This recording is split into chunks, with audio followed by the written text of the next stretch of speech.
Shit, I'm back from my bid upstate. I did a bid, you know. What it is, dude? What it do? Wow, you've changed. Fucking 15th Street Crips, you know what I'm saying? I represent, I hold it down. You know what I mean? I was gonna say you know what I'm saying, but that's not how we talk. I gotta. It's we now. Me and the brothers. I just want to let everyone know before we get into anything, you are looking at the Cell Block B East 2-on-2 basketball champion. That is, they say that when you go on the inside that you're supposed to learn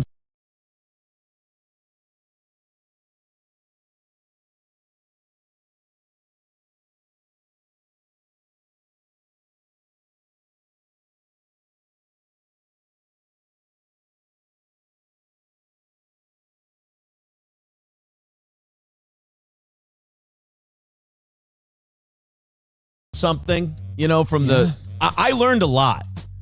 What did you learn? One thing I learned, I can still fucking ball. I can still ball. Hey, let me tell you something. Yeah, when you play against a bunch of guys that are in there for DWIs, you might move a little. I was the only white guy on the court, my man. I was also about 4 or 5 inches taller than everyone. That helped. All right, Larry Bird. Oh, that's what they called me. They called you Larry Bird? So we're doing warm-ups, and all these guys are trying to dunk and shit, and they're shooting threes, and they're like working on their crossovers and stuff. I just go in right-handed dribble, left-handed little layup, and they go, oh, shit, that's Larry Bird. They go, oh, shit, Larry Bird, what's going on, Larry? And I'm like, oh, I'm a white guy. I did a little layup with not a very high vertical. I'm Larry Bird. Right. Which is insulting to Larry Bird because every black player who ever played back then will tell you Larry Bird was an animal.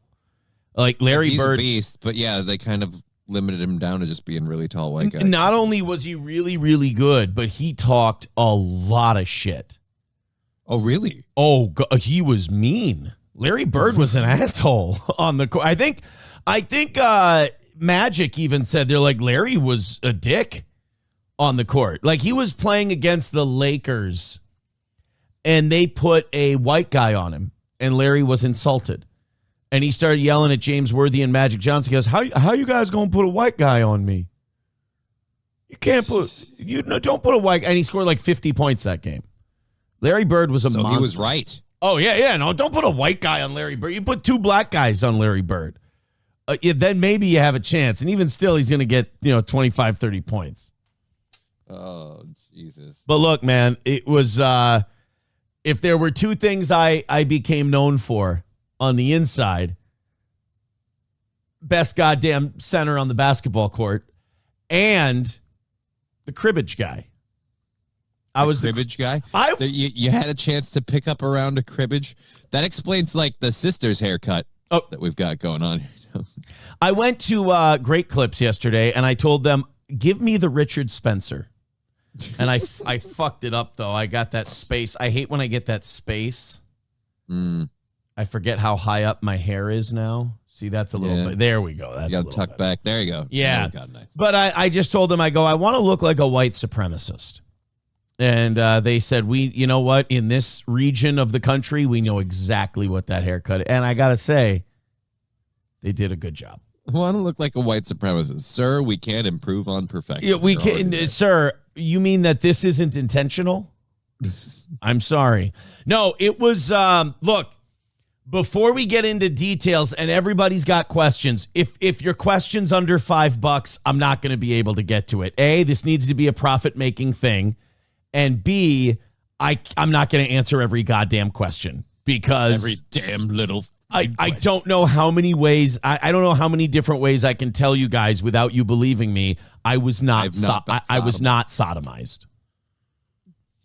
I can't go everybody with $1.99 burning a hole in their pocket, letting them know I didn't have anything. And by the way, for all of you who run Twitter accounts, the toe is back, return of the toe, all that. Let's get that breaking news out there right now and write it the way you're going to write it, which is Imholt claims not to be sodomized on the inside. So that answers questions. On the outside, he's sodomized regularly. Right. I was upset. I was like, do they not like me? I've got a lifestyle to maintain, guys. What's going on? I thought we were cool. But I was not sodomized on the inside. So that handles questions 1 through 973. Okay. We'll answer the rest. I have a whole page. While you're in there, while you don't have, while you're locked down, while you're not out in the day room and everything else, you got all kinds of time. So I had a legal pad. That was actually one of my big questions was like, are you allowed to like keep track of time, like what time it is during the day, or do you kind of have your routine to maintain you? I had a phone. Oh, fuck's sake, they let you have your phone? Yeah, not my, no. In fact, you can't send text messages or phone calls after 11 p.m. on the phone they give you. But I had an unlimited movie package for like $20, I think, and I finally watched The Big Short. I was very excited about that. That was The Big Short. I love that movie. I bought it on Amazon Prime as soon as I got home. Love The Big Short. I watched a bunch of Marvel movies. I hadn't seen Ant-Man Quantumania. Got to check. I haven't seen that one yet. I watched the Doctor Strange one and I hate myself. Do you hate the Doctor Strange one? It got too fucking wonky, and it went through a lot of work to make Scarlet Witch, who didn't need to be a villain. And then, like, the Darkhold thing was cool, but I didn't know. Darkhold, excuse me. Yes, the Darkhold. Getting my WoW and my You didn't like dreamwalking in a corpse? It was a little strange, honestly. Well, what's the movie called? Doctor Strange. Doctor Strange. Right. What do you? It's like it's like if you watched. It's like if you watched a movie called Sodomy King, and you're like, there's a little too much butt rape. I didn't realize that would happen in such a film. Right? Yeah. No. Why didn't they put out a sign? No, the Doctor Strange movie was strange. You're right. Oh yeah. I just overall, like, I'd say like the first one versus this one, less impressed, less pleased. Okay. With this one. Well, I had a phone. I'm already anticipating people shouting, "We don't care. Talk about jail," and we're going to. But I got a lot, man. I'm intimidated of the list I've got here. So let's start from the beginning. Yes, I had a phone. We'll get to more of that soon. You can watch movies, listen to music, text people at 13 cents a pop. That was the most expensive thing I did in there was text.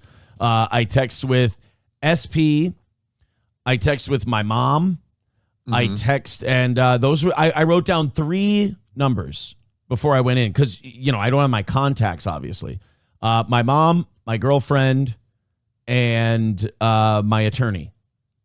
Brian Johnson, who is the best attorney I've ever had. This guy's if you guys need anything, if you guys need DUI defense, help from a crazy stalker, Brian Johnson's a pit bull, man. This guy's a dog. He's great. Heller and Thyon in St. Cloud or South Rapids. I worked with Heller and Thyon before for Did you? I did it for something really lame and gay, the whole bankruptcy thing because of medical bills. Brian is an animal. He's very, very good. But when it comes to, so let's start from the beginning. Let me scrape up a few of these super chats. Let me try and keep up here today. I think it would be funny if we missed the goal today.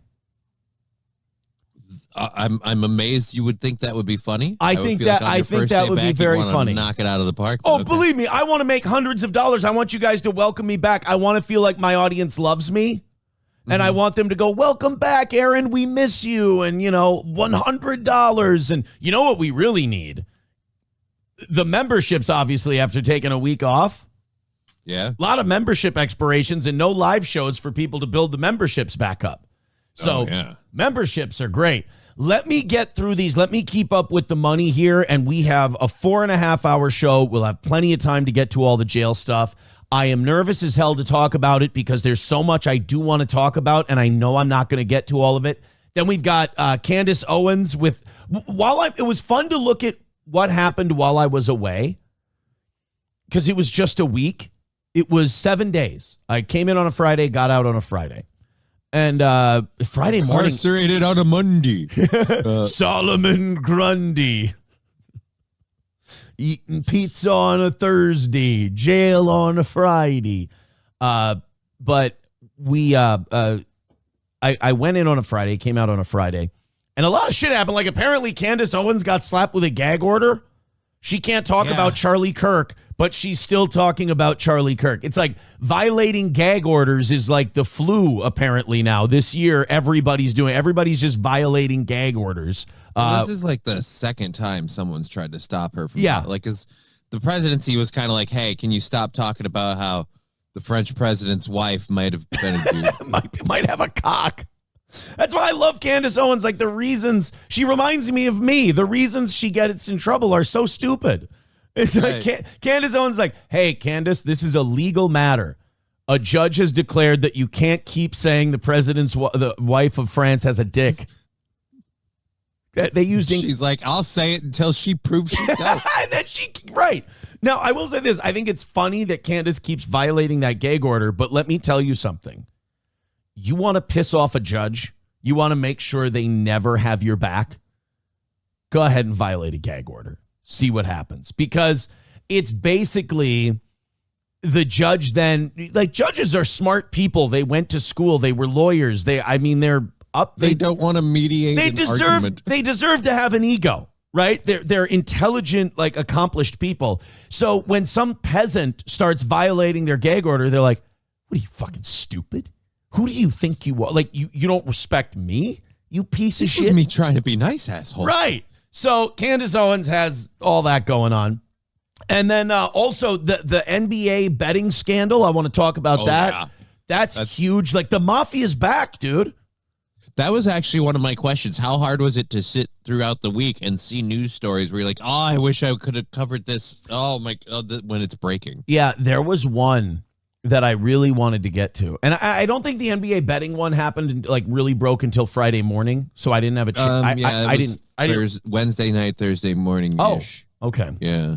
I didn't see it in the old newspaper. So I was reading the paper every day and I'm like, holy shit, I get a lot more information reading the paper than going on all these internet sites, because the internet sites are all people's opinion and clickbait and all that. Whereas these newspaper articles are just full of information.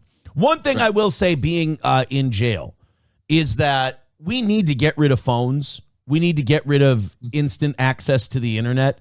It's such a better life. I will say something.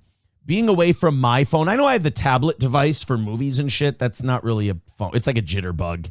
I mean, it's a flip phone. It's not a flip phone, but it's kind of that function. Yeah. We got to get rid of those phones, man. You're like the way people communicated in jail versus the way people communicate online. They are far more well-behaved in jail.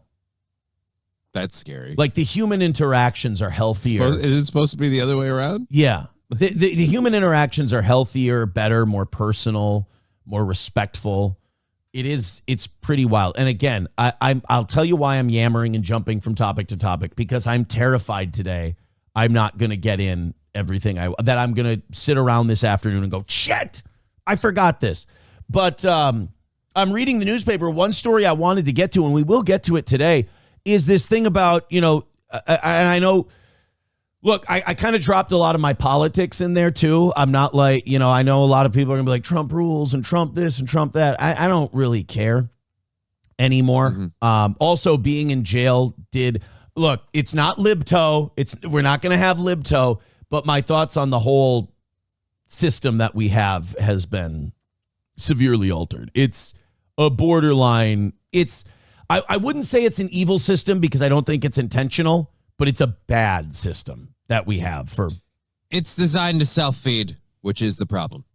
Bingo. Like it's recidivism. It's not designed to fix a goddamn thing. And it's Ronald Reagan's fault. I've always preached that we should have brought back the state hospitals. And for me, it was because I want to lock crazy people away. And after going in, I want the state hospitals more than ever because I'm like, holy shit, a lot of these people I was in there with could really be helped. Like they could really have their problems solved because it's mostly drugs and DUI. And then the things they do because of the drugs and the drugs and the DUI. So if we can get them off of the first one, we might. And I know they say second altogether. And I know they say treatment. It's not treatment. You don't need treatment. Drug abuse is a symptom. Drug abuse is not the problem. The problem is something that happened when these people were children. The problem is something that happened very young. These people need therapy. Right. They need restrictions that keep them from the drug while they deal with the issue so they can go back to handling life. Then you got to wait. Fuck your drug treatment. All right. That's like the last thing. You need psychotherapy. So you open up the state hospitals. You never put these people in jail ever. You put them in these state hospitals. And then I'm not saying you ever fix them. Addiction's rough. Most people don't kick it. But you give them a fighting chance, and maybe we don't have to deal with these people for their entire lives. But putting them in jail, it's a timeout, and then when they get out, there's nothing to stop them. No safety rails, no restrictions. And then you know what comes with the drug abuse? The number one thing that comes with the drug abuse is burglary. Theft. Burglary? A lot of guys in there, drugs and theft. Because you got to pay for your shit. Got to pay for your shit. A lot of it was people breaking into storage units. I'll get to all of it. Let me get to as many of these super chats as I can because my cellmate got accused of, or not accused, my cellmate bragged about murder. I'm like, oh yeah, when did you drop somebody? And he's like, I broke into this dude's house one time and thought I killed him and his wife. Turns out she was banging the freaking pool boy and they blamed it all on the freaking husband. Some banker. This is... Some hot shot banker, they always called him. So, like, one guy was in there. It was funny because SP and I went, when I got out, and we went and looked what people were in there for and if they were in my block. I think my block was mostly a nonviolent theft. There were some domestics and drugs was my wing. One guy was in there for killing someone. Second degree, not premeditated. Killing somebody. And she goes, was that? I go, holy shit, that guy was in there. And she goes, really? She goes, he killed a guy. I was like, I hung out with that guy a lot. He was hilarious. I loved that guy. She's like, what? I'm like, yeah. She's like, he killed somebody. That relationship went well. It could have gone a whole other way. She's like, he killed a guy. I'm like, that guy was really nice. He was awesome. So whoever, it makes you think, you're like, wow, whoever that guy killed must have been really annoying. Dick, yeah. Yeah, like that guy was an asshole. Look, I don't know who the supposed victim was, but I got to say, after the time I spent with that guy, I'm going to say it was their fault. I'm blaming the victim on this one. I'm sorry. Yeah, I'm a big victim blamer now because I feel like wearing such stabby shirts, I wouldn't have to stab you. One of my boys, Mikey, loved Mikey. Mikey was awesome.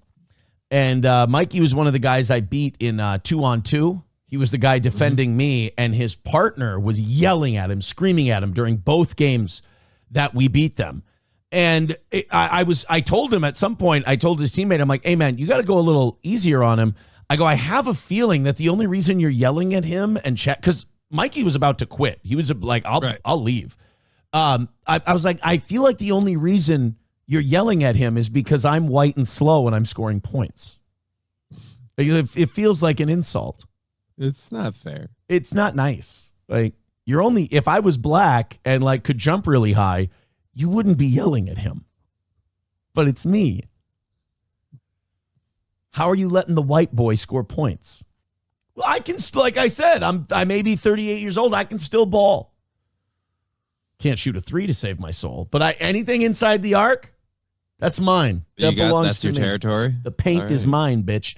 So, Mikey is in there, and I love Mikey. Mikey's hilarious. He's so colorful. He's such a character. I thought Mikey was great. I find out Mikey's in there because it was arson, but it was like a specific kind. It was like arson with intent because someone was in the building at the time he set it on fire. I'm like, oh, Mikey tried to burn a motherfucker down. And it made me think, I'm like, what did that person do to Mikey? I did do, like you said, I did go like, that person had to have done something because Mikey's that's awesome. A line to cross. Mikey wouldn't just go there. Right. Mikey would never do that. And then one guy is there. We're both standing at the desk where the CO is. Mm-hmm. And the COs are great. Like, they bullshit with everybody. They're fun. I liked all those guys. One of them wanted to talk to me about like small town Minnesota while I was playing solitaire. And like, I was trying to give him the fuck off vibe, but he's in charge. So I didn't, I was just like, nice. I gotta have 3 games going, Mikey. Like I got the ones with the flags, and I gotta lose my shirt to the guards, to maintain the lifestyle that I'm used to living. Right. I was Worm. No, they did give me 2 nicknames. Okay. We were on our way to indoor rec. We were on our way to basketball, and one of them goes, "Hey, yo, man, I got a deal for you." I go, "What?" He goes, "You get to pick. I want you to pick your name." I'm like, "What do you mean?" He goes, "Dude, I got 2 ideas for like a nickname for you. I want you to pick one." I go, "Okay." And like when you're in indoor rec, there's 2 doors, right? A door leaving your cell block, and then the door going out to the hallway to go to indoor rec. And it's like a recess. And they close one door before they open the other. So there's like 15, 20 of us standing in one little area waiting for the one door to open. And so everybody's in there. And the guy goes, "Yo, what would you rather be called? Dwight?" And I'm like, "Oh, fuck." I'm like, here. They thought, by the way, they were brilliant for the Dwight thing. I'm like, that is great. But like for 20 years, I've been getting Dwight, or Radio.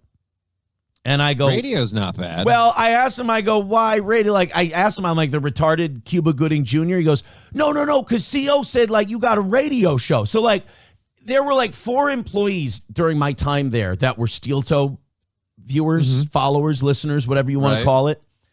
And they would advertise it. At least 3 out of the 4. They'd give you extra mashed potatoes. They'd promote, One guy, one of the first days I was there, he kicked his toilet so much that he broke part of his toilet.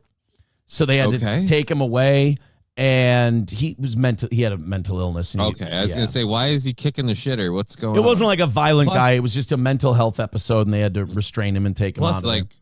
I'm only going off of like Shawshank Redemption and like the fucking like Alcatraz thing and stuff like that. But wasn't that shit made out of metal? I thought those things were like no. It's like a normal porcelain toilet, and you have a normal porcelain sink. They're not connected to each other or anything. But so he did that, and as I'm walking up the stairs to go back to my cell for something, the employee fixing the toilet, who had been sent in to repair it, makes eye contact with me, and in my head I'm going, "No, don't. And he looks at me, he goes, "Hey man, love the show." I'm like, "Oh." I'm walking up to my jail cell, and the technician fixing the shitter is like, "Hey man, I love your show." I'm like, "We can do this at the grocery store. I'd rather we didn't do this." You know what? Like, I'm glad he loves the show. Yeah. I actually have one of those.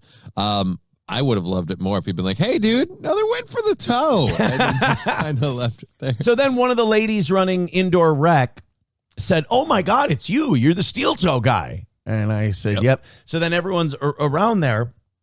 And they're like, you get all these convicts now going, "Yo, man, you got to put me on your show." Or, "Yo, man, you know what you got to do? Go on your show. Talk about how corrupt this person in Stearns County is and how they fucking me over. And I'm like, guys, I'm trying to behave myself. I'm trying to, straight and narrow the whole thing. And he's like, "Yo, can I come on your show?" And I'm like, in my head, I'm like, I like you, but I'm doing my show from my house, and I'd rather. Hey man, if it helps, I'll take a minor sabbatical if you got some other people you want to pull through on the roster. I heard I was getting fired for Granny a week ago, so I'm like, oh right, yeah, let's go. Yeah, that's we're in heavy negotiation. But that's the thing. All those guys in there are funny. Like, they're all great to hang out with. They're all hilarious. And it's like, looking back on it, it makes me a little sad because I'm like, these guys could have been, and still can be, a lot of them are young, can be anything. Like, they're engaging, they're charismatic, they're funny, they're friendly, they're fun guys to hang out with. I mean, like you said, it's like the drugs thing gets in the way, and then they devolve because of it. Yeah. And there's some stories I want to tell, but I don't want to. But they're not my story. I don't want to give away. I don't want to give away like people are. Yeah, I don't. No thanks. But they're all very friendly. They're all really funny. We had a great time. My role is like a facilitator of shit to do. Kind of worked out really well in there because guys didn't really do much. They'd hang out in the day room or even at indoor rec. They didn't do a lot. And then when I got in there, I'd be like, "Hey, who wants to play cribbage?" And I taught a couple people how to play cribbage. So I was sick of cribbage by the time I was done, but I had people to play with. when we would be shooting around, I'd be like, hey, guys, let's start a game of 21. Or, oh, you and I versus these two guys and this and that. Like, you've hung out with me before. Like, I can't sit still. And I'm like, let's go play some bags or let's go do this or let's go. And that was a lot. Like, that was an appreciated role in there. It was like facilitating shit to do because people are bored. MC of passing time. Pretty much. But no, nobody had a problem with anyone. Well, now, obviously something happened because at one point we were in the outdoor yard playing basketball. I had 2 cellmates while I was there. I had like 3 nights where I was by myself, but I had a couple DUI guys that got. So it was a bunk bed situation? There was a weekender. There was a weekender there for DUI, and then there was another guy who got picked up for DUI that day. And both of them cool. Me and my second cellmate were out in the yard playing basketball, and they called us in, and they were like, are there any problems in there? You notice any, like, thing that could become a fight or anything? We're like, no. I'm like, okay, we're just checking to make sure, is everything okay with it? And we're like, yeah, no, everything's good. And like my cellmate was holding on to my pocket, and we were totally cool. And I got a hold of the pocket over here. So like one of the COs, like I guess there was word that maybe something was going to happen, but like everybody was fine. Everybody was cool. If it was, I was totally oblivious. I want to catch up with all these contributions. Then I'm going to try to go in order. I'm going to try to go from Thursday night before I went in. I'm going to go through all these notes, the whole deal. We are jumping around like crazy. Let's go. $2 from Joey Caravello. Says, Aaron, did you drop the soap? I'll wait. Thank you. Atomic Ray gifting 5 memberships. Bigot on Socialist Media gifting a membership. Thank you so much. And yes, gifting those memberships on YouTube and Rumble are going to be very helpful today. Thank you. Professor Tie-Dye with $1 says, welcome back, Captain Ouchie Butt. Yeah, that's not going to stick. Dub gifting a membership. Thank you very much, Dub, for the gift. Appreciated. Coltrane gifting a membership. Look at all these guys. Thank you guys Gifting so memberships much. over on Rumble. Let's get it back up there. Somebody did point out the Vikings were 0-2 during my stretch. Yeah, that was frustrating to watch. So you did get to see it. I heard the score of that one game, and I'm like, oh. I watched every minute of both. Was it the Rams? I don't remember who. Chargers. I'm like, Chargers, yeah. Yeah. I didn't that's one where I didn't even want to hear how the game went when I'm like, I heard the numbers and the numbers are the numbers. Mike Go with $5. Welcome back, brother. Mornings are not the same without the toe. Don't I know it, buddy. Crowder Wears Panties with $5 says, welcome back, big guy. Radman Racing with $5 says, thank God you're back. I couldn't take another day of April. I thought it was funny to put old April shows up there. Oh, I thought that was a funny idea. I misjudged the sensitivity. Yeah, maybe. I do know a couple people came into my show last week saying how they saw Corey Adam with some of them, and they were like, yeah, dude, it was nice to see Corey back. I tried to do a show with everybody in it. Like there was a Whiskey Pete one, an Oz one, a Corey one, an Pray April to God one. I wasn't on that roster. I get enough time as it is. Well, they were all from 2022. Okay. So I don't know. $5 from Hulkamasha Baby says, so your next day in jail, if you could cut the 30 minutes of dead air on old radio shows and add more Oz, that'd be great. All right. Well, I didn't watch them. Zen Man with $5 says, welcome back. I had to watch Scammer Playback last week to fill your time slot. How long did your stash of pocket mashed potatoes last you in there? Oh, I want to say this. Fuck you guys. There were a lot of potato dishes on the inside, and I thought about all of you every time they served potatoes because they were some of my favorite meals, and I was angry at myself for enjoying them. Mashed potatoes, baked potatoes, au gratin potatoes. I was like Bubba. I was in there like, you can boil it, broil it, saute it. Potato olays, mashed potatoes. Can do it all. Fingerling potatoes. Well, that kind of answers my question, because I had one question, like commissary shit aside, like how was the food? You know, the part that you probably were most concerned. You know what the saddest part is? What's that? The food is better than like school cafeteria food. That's really sad. We don't feed our children as well as we feed our prisoners. And look, we don't feed our prisoners great.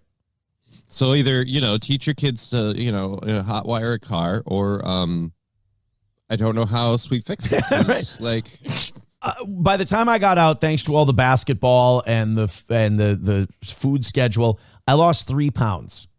nice. I got it all back this weekend. I could eat again. Like, I could eat whatever I wanted. So I consumed 3 country fried steaks. I consumed 3 country fried steaks in one weekend. So That's a lot, dude. That's a lot. I had a Jimmy John's sandwich. I was excited to have a Jimmy John's sandwich. I don't blame you. SP picked me up from jail, and I said, I just got out of jail. I want 2 things. I want a cheeseburger, and she goes, no. And I said, I want to call a press conference.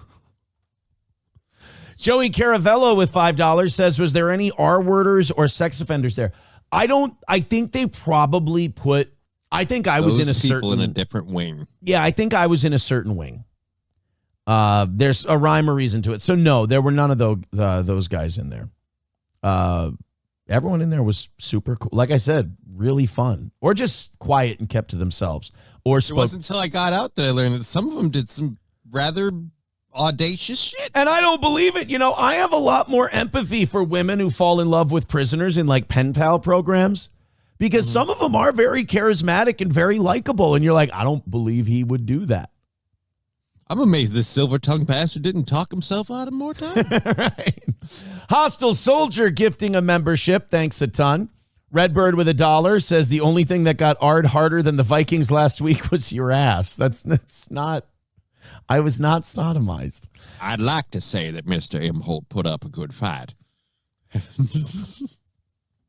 There were no sisters in my cell block. Los Federales with $5 says new segment, Aaron, true jail stories. I mean, I didn't want today's show to be all jail stuff, but if it does, whatever.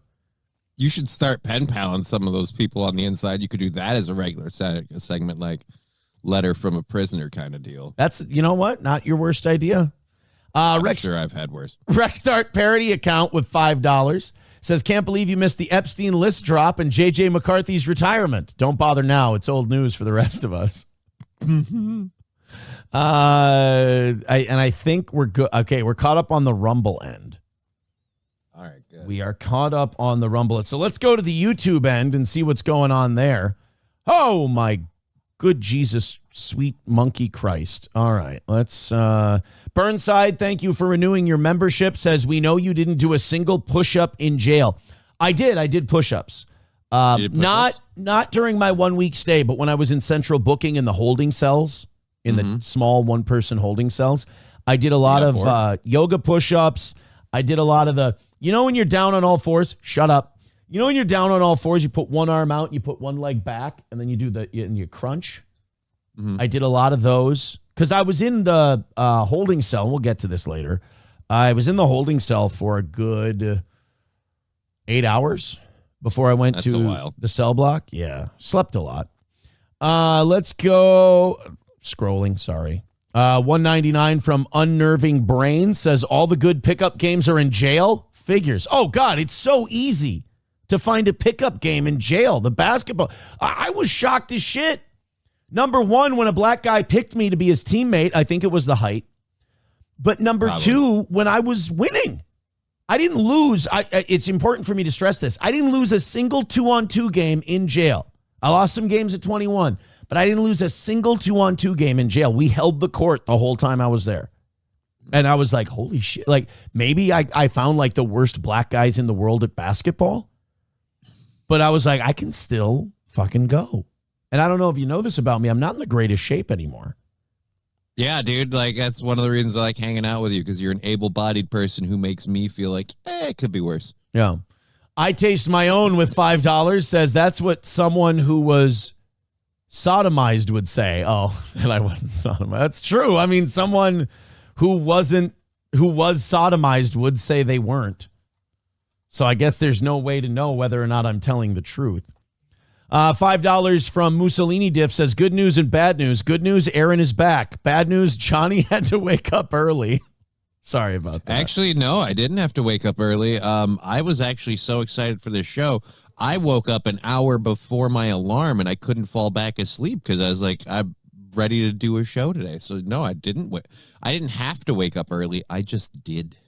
Gray Duckling with $5 says, what was your Selly's name? Mine was Southside. He called me Cracker. One of mine was a little Mexican fella, and the other one was a big white dude. Or seemed like he might have been part Native American. He was in there for DUI, so aren't we all? You know. So what was the bed arrangement like? Are they bunk beds like you see in the movies and shit? Were they comfy?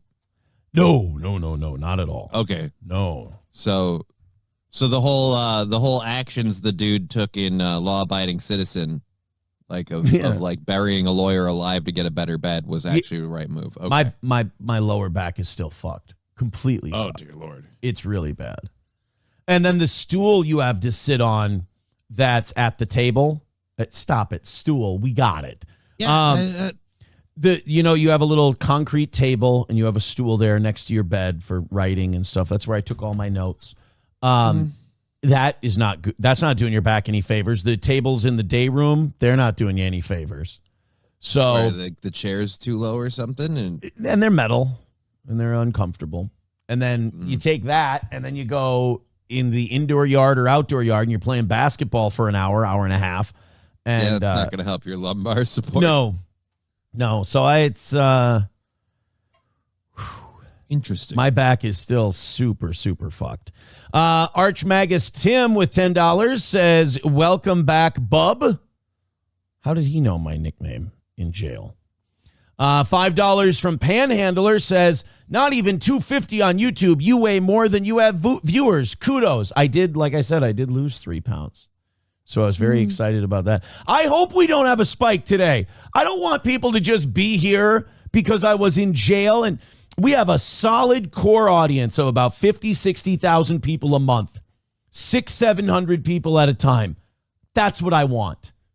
We make our money. Regular stuff. Right. We make our money. We do our thing. I'm happy. I don't want to see. I told SP yesterday, I'm like, if there's a fucking spike today, I'm going to be mad. I want my normal audience. I want my people, whether they love me or hate me. I just want my family, I want my dysfunctional family to be watching the show. I don't want voyeurism.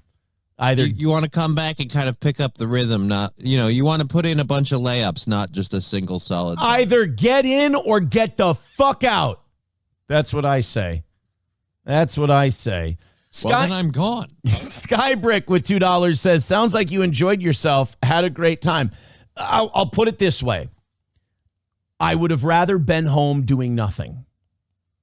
So if you made me choose between having a good time in jail or being bored out of my fucking mind at home, I would choose being bored out of my fucking mind at home. But I had to be there.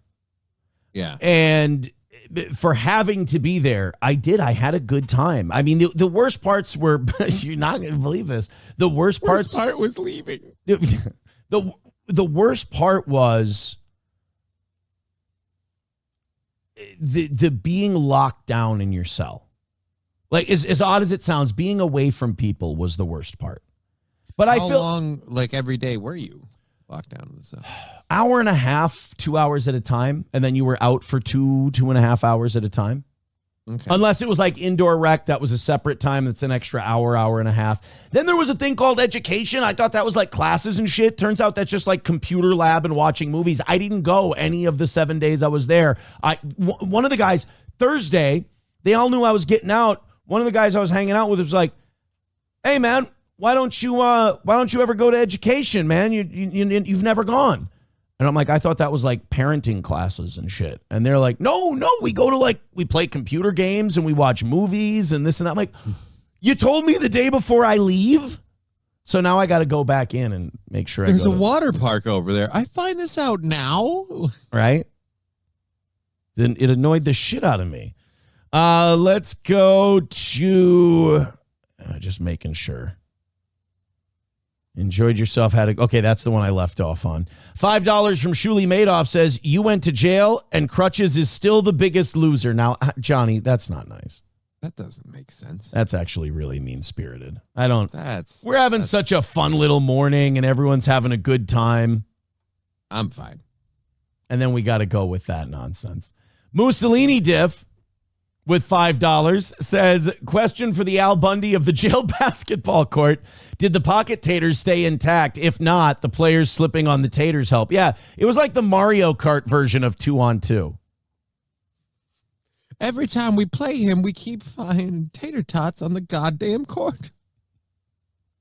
It was, like I said, people are like, was it fun? And the best I can come up with is I'd rather be bored at home. But for having to be there, yeah. When I was standing in the blue circle at the desk waiting to be discharged, waiting to be released, I did have a thought. I'm like, this fucking flew by. I was trying to go back in my head and go day by day, and I couldn't break it down by day. Mm-hmm. If that makes sense. Like, I was like, Jesus Christ. Like, I feel like I just came in here getting checked in. Like, while you're there, while you're going through it, it doesn't feel like it's going by that fast. But I think literally like everything in life, once it's over, you're like, wow. Seems like it went by a lot faster than it did. Yeah. $1 from Approachable says, I believe you when you said you didn't do push-ups, but I'm very disappointed in you. It's extremely obvious you weren't doing your chin exercises while you were in there. No, I wasn't. You're right. I got to get back to that. I do those while I'm driving. Redbird with $1 says, looking back, April went from an average but serviceable host to holy fuck, how did we not string your ass up for forcing her on us? Probably the part where you banned anyone critical of her. Ouch. $5 from Joey Caravello says, Aaron now has Brooks was here carved into his ass. That one wasn't bad. Can't say that wasn't funny. Can't say the guy wasn't funny. Thank you guys very much. So I think we're all caught up with those. 195 is the number for today. Somebody was saying in the chat before the show, and I thought it was really funny. They're like, how great would it be if you didn't hit the goal today? And there are two things where I'm like, this would be hilarious. One, if we didn't hit the goal on the day I come back. I mean, hilarious. I'd be pissed, but I would appreciate the humor in it. Mm-hmm. And also, what was it? Wow.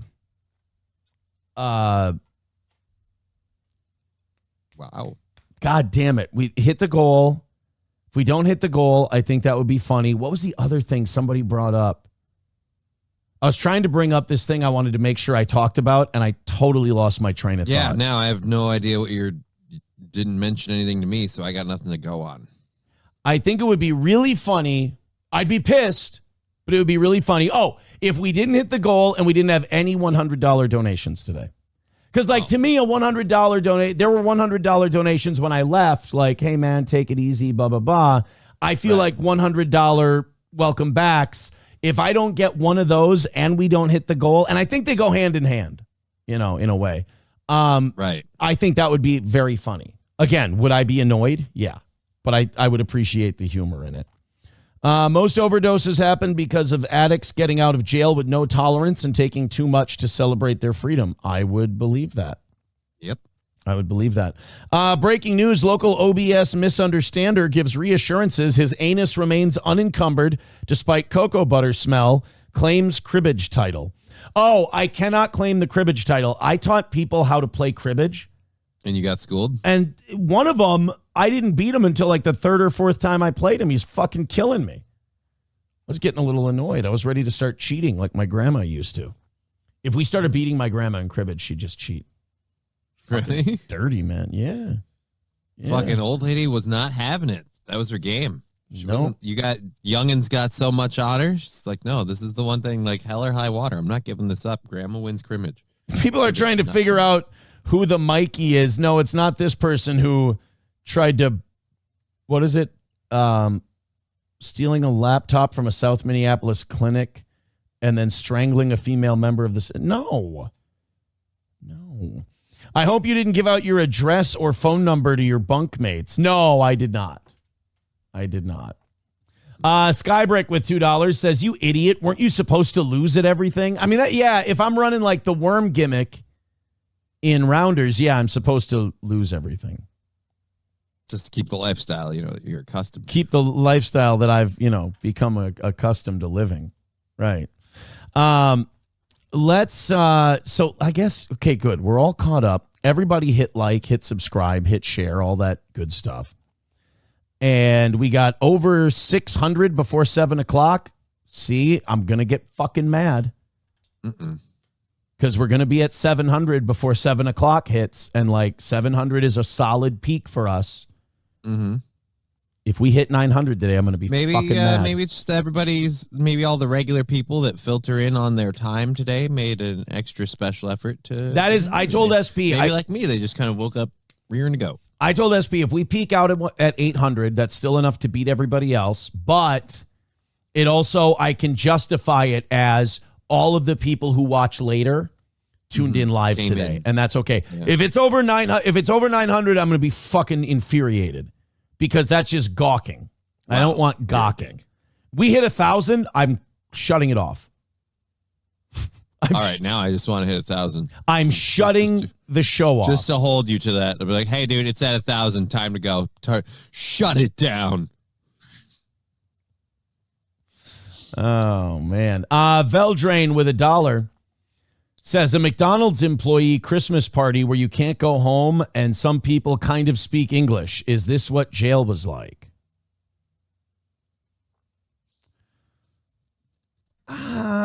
No. Most of the people spoke English. In fact, I think there were two guys. There were two guys in there that spoke Spanish, and one of my cellmates actually translated for them. Oh, nice. We have. All right. I'm just trying to make sure I've got everything before we talk about jail type stuff. So let's, okay, we got everybody. Everybody's good. Everybody on Rumble's good. So let's start at the beginning. And then as we need to clear out super chats and Rumble rants, Venmo, PayPal, all that stuff, we'll take breaks and get in there. So Thursday, let's start at Thursday, the day before I go to jail. My daughter has volleyball. SP and I, we took all the kids out to a pizza place. And we did the old school order a pizza in advance and then dine in. Like, who does dine in at a pizza place anymore? Shit, most of them don't even have the option. Right? So we found a pizza place where there's dine in, and we went to the pizza place, and we all sat down. We ordered a few pies and a few breadsticks, and it was nice. We had a nice family pizza night. Then we went to volleyball, and they don't let you in to watch the practice at volleyball. So my son and I brought a football into the school where the volleyball's at. And then in the cafeteria, we just threw the football around. The rest of us did a little walking tour around the school and waited for volleyball to get done. Coolest thing happened. If you're a parent with a kid in any kind of sport, coolest thing happened. My daughter gets out of volleyball, and she says, yeah, Dad, my serving was way better. We've been working on her serving. She goes, my serving was way better. And the coach was telling me, like, hey, don't, because she like has this thing where she would go from here. She wouldn't come like around and serve. And so when she wouldn't go around, the coach would go, don't hold your hand up here. Make sure you go back first. And she goes, and I told my coach, yeah, my dad's been working on that with me. And I'm like, yeah, there it is. Bam. There it is. So, we had volleyball. That was nice. We went home. We had snacks. We watched movies. We did the whole thing. Went to bed, woke up in the morning, and I did a little 3-hour Rumble Friday farewell show for everybody. Thank you guys very much for making that as fun as it was. Then I went up. I made breakfast. We hung out for a few hours, and I was kind of shocked at how fine I was. I was not looking forward to going in. You got to remember, this is before, the tablets and the basketball and all. I'm thinking is I'm going to jail. And I thought I was going in for longer than I did. I went in for a week. It was supposed to be 8 days, and it turned out to be barely 7. And they weren't counting time.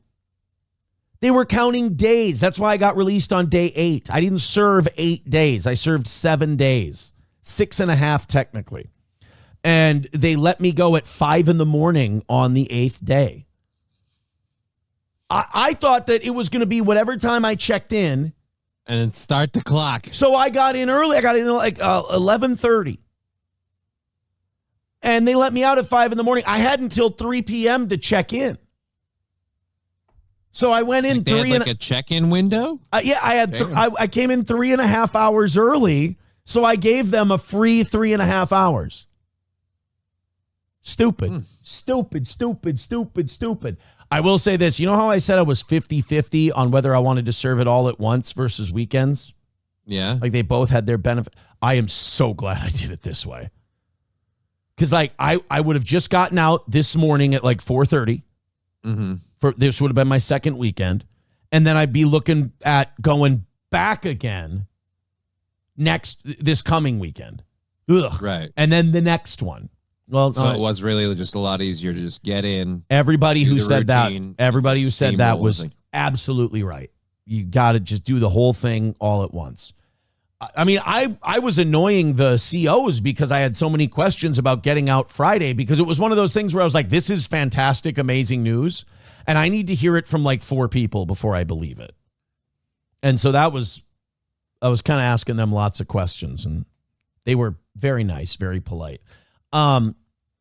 So Friday morning, it wasn't until the kids left that I got a little choked up.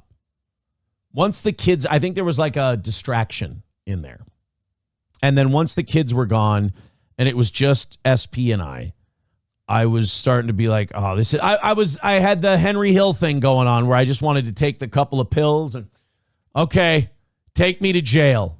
You know, I was just at that point, Let's do this. Yeah. So I didn't want to leave a vehicle there for a week, obviously. So SP takes me to the county jail. And I told her I don't go in because it's literally just going to be me checking in and then waiting to get booked in. So she was having a bit of a tough time. I was like, to me, man, I was just kind of resigned to it. I'm like, okay, this is my reality. This is what I'm doing. So, I mean, honestly, it's the smartest decision. It's not like you're going to change it now. Right. So I'm just kind of like, yeah, I'm going in. Let's just do this. And by the time we got there, I was fine, but I was kind of like consoling her and like kind of trying to help her through it, you know? And she was having a difficult time. So I sat there in the car for a while. I think we got there like 11 and I left the car at like 11:30. We sat outside the building for a while. And I went up there, I checked in. I didn't bring my phone with me. I didn't want a lot of stuff. So I left my phone, my wallet, my keys with her, and I went in. Well, I sat there for like an hour and 15 minutes, like in this state of limbo, not free, not in jail. Now, technically, my time had started, but I'm sitting out in this lobby area in the county services building. Like, I'm not handcuffed. I'm not anything like that. I'm just sitting there. So I'm like, God damn, I wish I would have brought my phone. I'd be playing some Royal Crush, or I'd be dicking around on the phone or something, whatever. So I'm sitting there. Finally, look, if you're a fan of the show, you're not going to care. But if you don't like me, you're going to hate this part. I went and by the way, which is on you, I went and grabbed a Bible and I just started reading the Gospels, starting at Matthew. Okay. And I'm like, this will kill some time. Bible, I don't know if you know this. Bible's a big book. New Testament, not as big as the Old. The Gospels, not as much as the Old Testament, but plenty of reading to be done there. So I start reading Matthew, and I didn't get all the way through. Or did I? I don't think I got all the way through. I read more once I was in, like during lockdown times, but I don't think I got through Matthew there. But I mean, God damn, man, I had to take breaks. It was taking so damn long.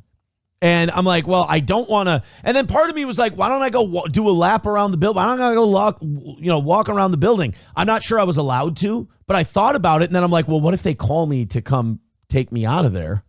And then I'm walking around the building. It's going to, like, is that an escape? I don't know. Did they have church services while you were there? Did you go to church services? They didn't announce them. Okay. They didn't announce them. I don't know if they did or not, but no, I didn't. They didn't say anything about it. But like on my phone, I had a Bible and I had some religious stuff in the apps that were on the phone that I had. So I go in. So on Friday, they bring me in, and it was the only time that I was handcuffed.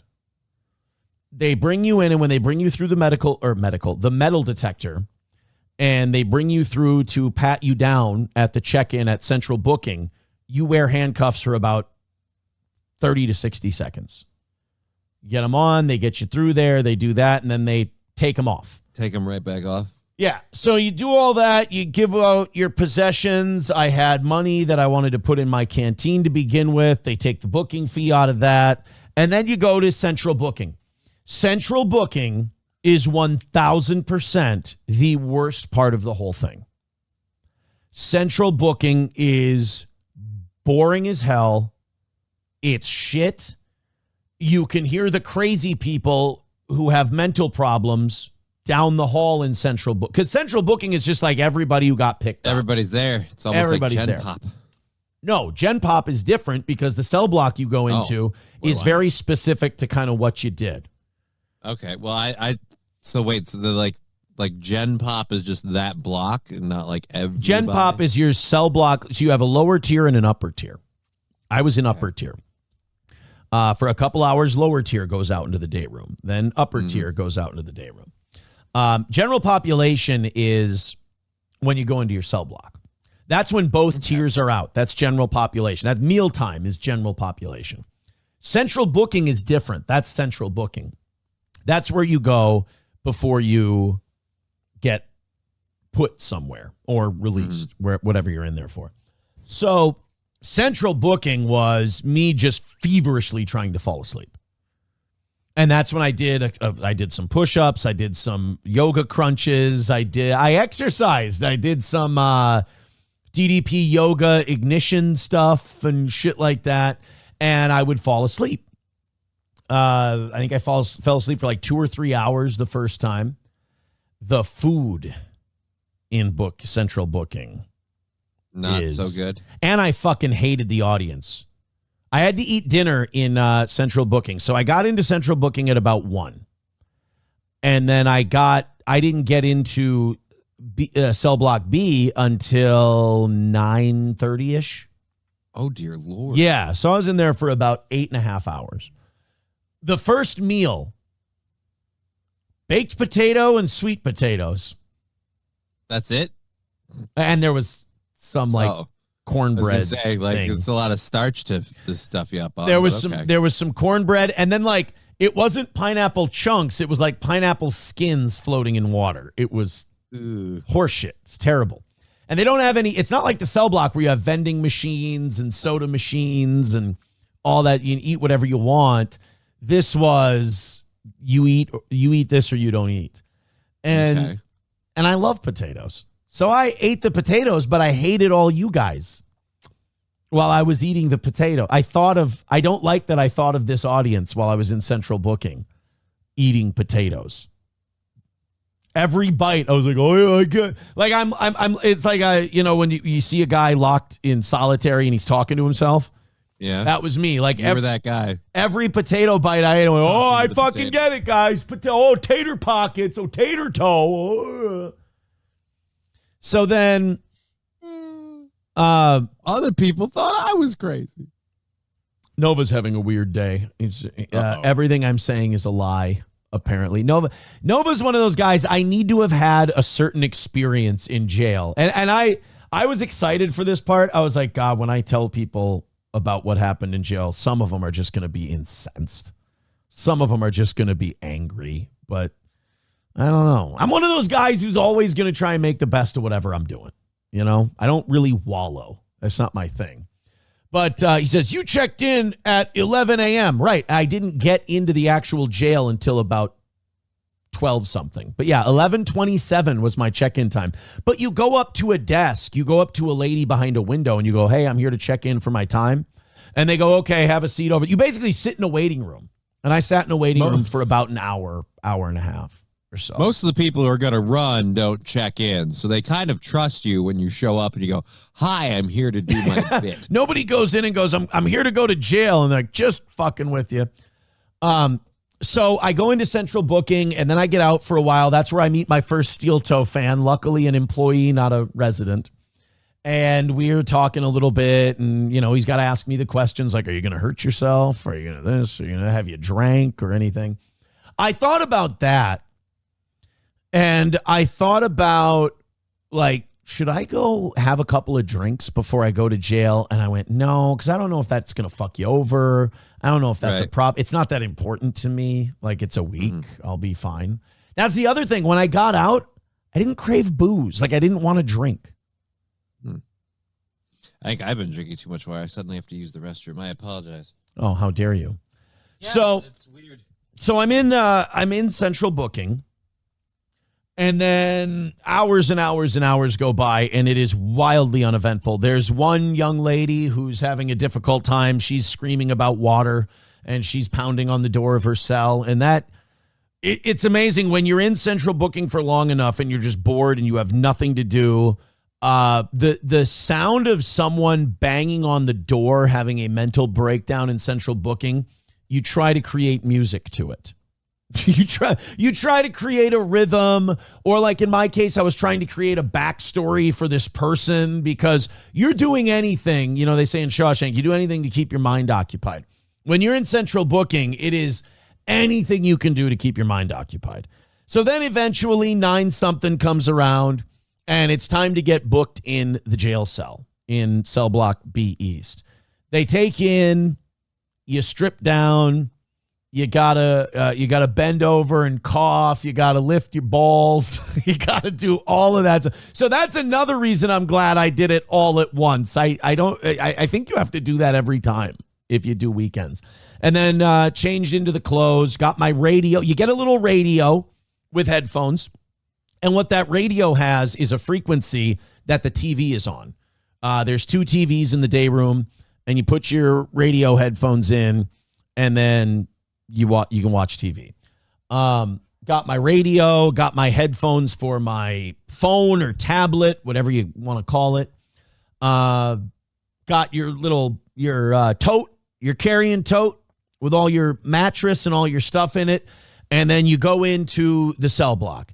Lower tier was out, but they let me make my bed, do all of that stuff. And then they let me come down, load up my canteen card, do the vending machines if I wanted to, whatever. But it's like 9:30. I'm fucking tired. I turned on, I think, Avengers Endgame, and I went to bed. That was day 1. Day 2, day 3, day 4, day 5, day 6, day 7, they all kind of run together. So really, it's going to be super chat questions that kind of narrow down specifics, and it's all going to kind of be focused on what you want to know. But my favorite things in there were the movies. I probably watched The Big Short 3 times. Being able to watch football, and then the basketball season starting, ESPN in the morning, all the morning talk shows where they talk about how dog shit the Vikings are. That was great. Basketball played outside first. The outside basketball court had no net. That was the first thing. That was the first thing that bothered me, but also made me go, hey, asshole, you're in jail. That's how this works. I will say that the outside basketball was okay, but there were no games outside. It was just kind of shoot around. Indoor rec was way better. They have a fucking nice basketball court there. Like their indoor basketball court is like that, you know, that synthetic, like that rubber kind of the pieces. You know, sometimes you'll see it at like hotel basketball courts or whatever. Really nice, like brand new looking basketball court. I assume they didn't have a pool table. No, they had ping pong. They had, or as the Chinese call it, ping pong. Basketball, ping pong, weight room. They had a barber, but I didn't get my hair cut in jail. I got my hair cut yesterday. I didn't want to. Yeah, pull-ups. Bags. They had bags there. I didn't want to call it cornhole while I was there. Also, I will say this to people who have never been on the inside. Stop thinking it's movies and TV. It is zero. Well, yeah, but you were also in jail. How many movies and TV? I feel like true. movies and TV lean way more on the prison side of stuff. Yeah, you're right. They portray everything as that. You're right. But there were even people telling me oh no, Aaron, jail is sometimes even worse than prison. And I'm like, guys, and then you have people who work there who are fans of the show messaging you, and they're like, dude, it's not. You're fucking in the day room most of the day. You got education. You got been in detention. It's like that only all day long. It's funny. I did say that to someone. I'm like, this is like being in ISS in high school in an odd way. I again, the food, I cannot stress this enough. We feed our children worse.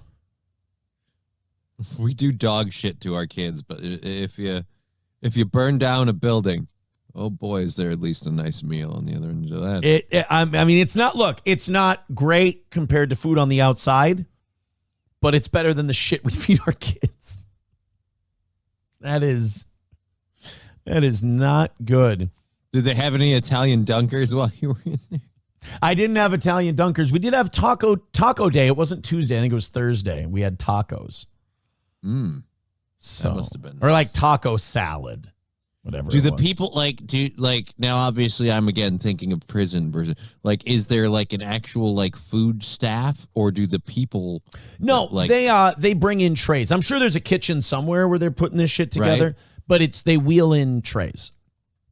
Oh, I was curious if they had an actual if you worked the kitchen staff kind of deal, if you were in the prison or jail. I didn't see any. No, I didn't. Yeah. Okay. There's trustees. There's people that really good behavior that mop the floors and they do work and stuff like that. Mm-hmm. But no, I didn't see any. Okay. I didn't see any kitchen folk. It was, yeah, I mean, it was not the most difficult, compared to what you hear about jail and stuff like that. Now people, I see people writing already, they're like, it's bullshit. Jail is bullshit. It's this and that. It still is a fucked up system. I felt bad for so many people that were in there. You talk to these guys, and all jokes aside, some of these guys just don't belong in a jail cell. Some of these guys need serious help, and they're not getting it in jail. And you may say, fuck them, criminals. And what's that? I thought of that Dostoevsky quote in Con Air quite a bit. I want to pull it up real quick. It's something about a degree of civilization. Yeah. The degree of civilization in a society can be judged by entering its prisons. America is fucked. There are two things I learned in jail, one from reading the paper, one from observing people. Number one, our economy is about to crash. Plan accordingly. Number two, when I read about the auto loan delinquencies going through the roof, and Target's about to lay off a shitload of people, those are both good indicators that the middle class is falling apart. Oh, shit. I hadn't heard Target's going to lay off. This is because we're closing in on fucking Thanksgiving, Black Friday, Christmas season around the corner. Yeah. You wouldn't hear about layoffs now. Yeah. It's bad. So I learned that we're going to have an economic collapse, and also that we are... there's a reason we imprison more people than any other country times 5. We have 5 times the prison inmate population. Even per capita, it's way higher than everyone else. And to me, the reason is pretty simple. All we do is we stash these people away until we have to let them out and they can go fuck up again. Right. Anyone who doesn't stay inside the lines, you get jail and or prison. and then rinse, repeat. There was one guy I taught how to play cribbage, and we would play cribbage, and we would talk a lot. And he would talk about, his stuff and what he did, and it was meth and it was robbery. And, he'd talk about the women he hung out with and the people he hung out with. And this guy would say he'd just get so frustrated, and he'd go, I have to stop. Like, I can't screw up again. I can't do this. It hurts my mom. It hurts my girlfriend. It hurts this person. It hurts that person. And your heart bleeds for the guy. And he goes, I'm moving to Minneapolis when I get out of here because I got to get away from the people I know because I'll get in trouble and I can't fuck up anymore and this and that. And I'm watching, and these guys who they've got drug problems, they've got meth problems. What you'll see them do is they'll try to mix every caffeinated drink possible to try and give themselves the biggest fucking shot in the arm. Boost and high that they can get. They're used to needing something. Right. So I'm like, this ain't working. Like, this ain't helping. So I talked to this guy, and the more I talk to this guy, the more I learn. And the more I talk to other people who it was a lot of their problem was drugs kind of being the gateway to more crime. I was going, these guys, like, it's so clear what the problem is here, and it's so clear how to treat the problem. We act like it's this big secret, like, well, if we don't do jail, what are we supposed to do? There was a part of me that my political opinion on crime and punishment changed to, outside of severe violent crime, I do feel we should abolish prison. I do feel we should abolish the incarceration system, at least how it stands now. I did think of one thing that Sean, potentially criminal, said that I have to call him on this. He's 1,000% wrong. He's 1,000,000% incorrect. He said we lock people up because we're afraid of them, not because we hate them. As someone who has been there, that is the most delusional, naive statement I have ever heard. Our jails. None of these people were intimidated. I'm not afraid of any of these people. Well, of course not, Larry Bird. You could see over all of them. They were my basketball buddies. But these are people, especially the people in there for drugs and the things that stem from drugs. They need therapy. They need a doctor. They need someone to talk to them about their childhood, about the way they were brought up.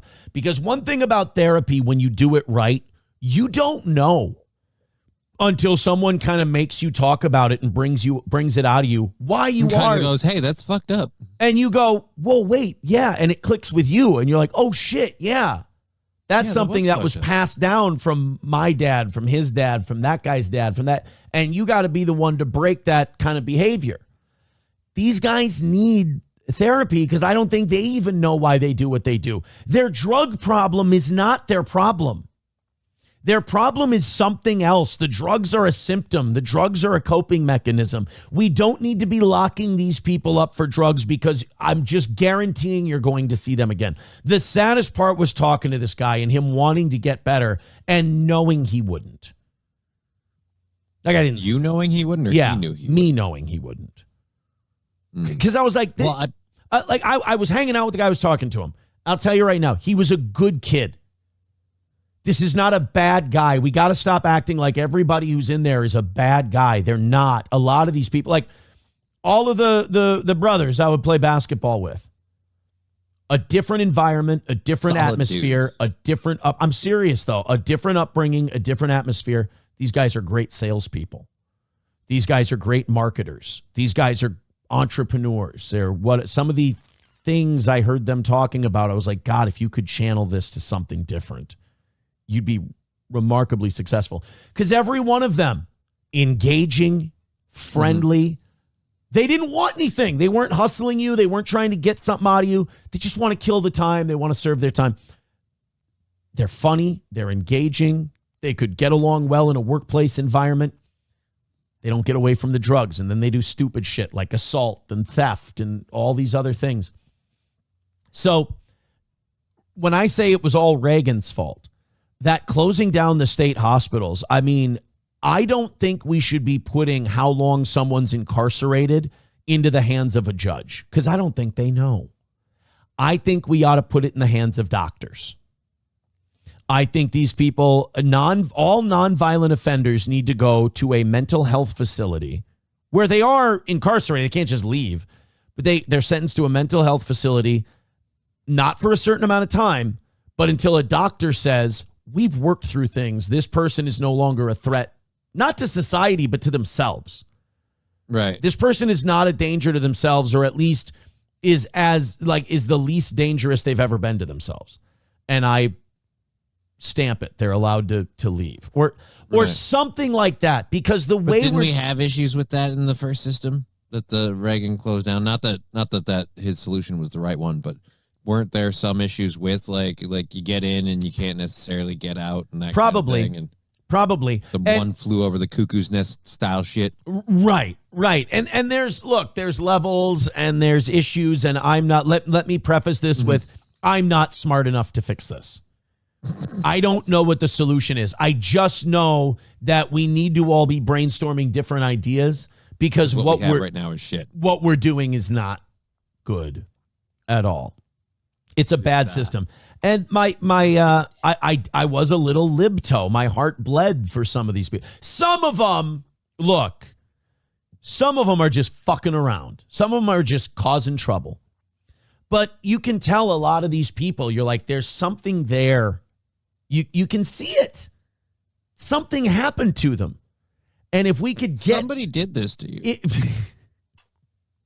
Well, but if we could drill down to the core of that, again, I'm not saying everybody can be saved. I'm not saying everybody would stop committing crime or get off drugs. Addiction is a bitch, and most people fail. Most people stay addicted the rest of their lives and use the rest of their lives. But I know that if you go with the jail and prison system, I'll guarantee you they're either going to fuck up again or get worse. What we're doing now doesn't work, because I would talk to some of these guys and you're just like, you're watching them struggle and you're like, you shouldn't be here. Like, this is doing nothing for you. And other than kind of just putting you in a holding pattern. Yes. And then, like I said, recidivism and for-profit prisons are kind of set up in a way that it kind of just like it keeps feeding itself. It's like swimming against the current. It's not impossible, but oh boy, is it not easy. It's not an evil system. A lot of people say it's evil. I believe in order to be evil, there has to be an intent to what you're doing. I think this is just a system born out of ignorance.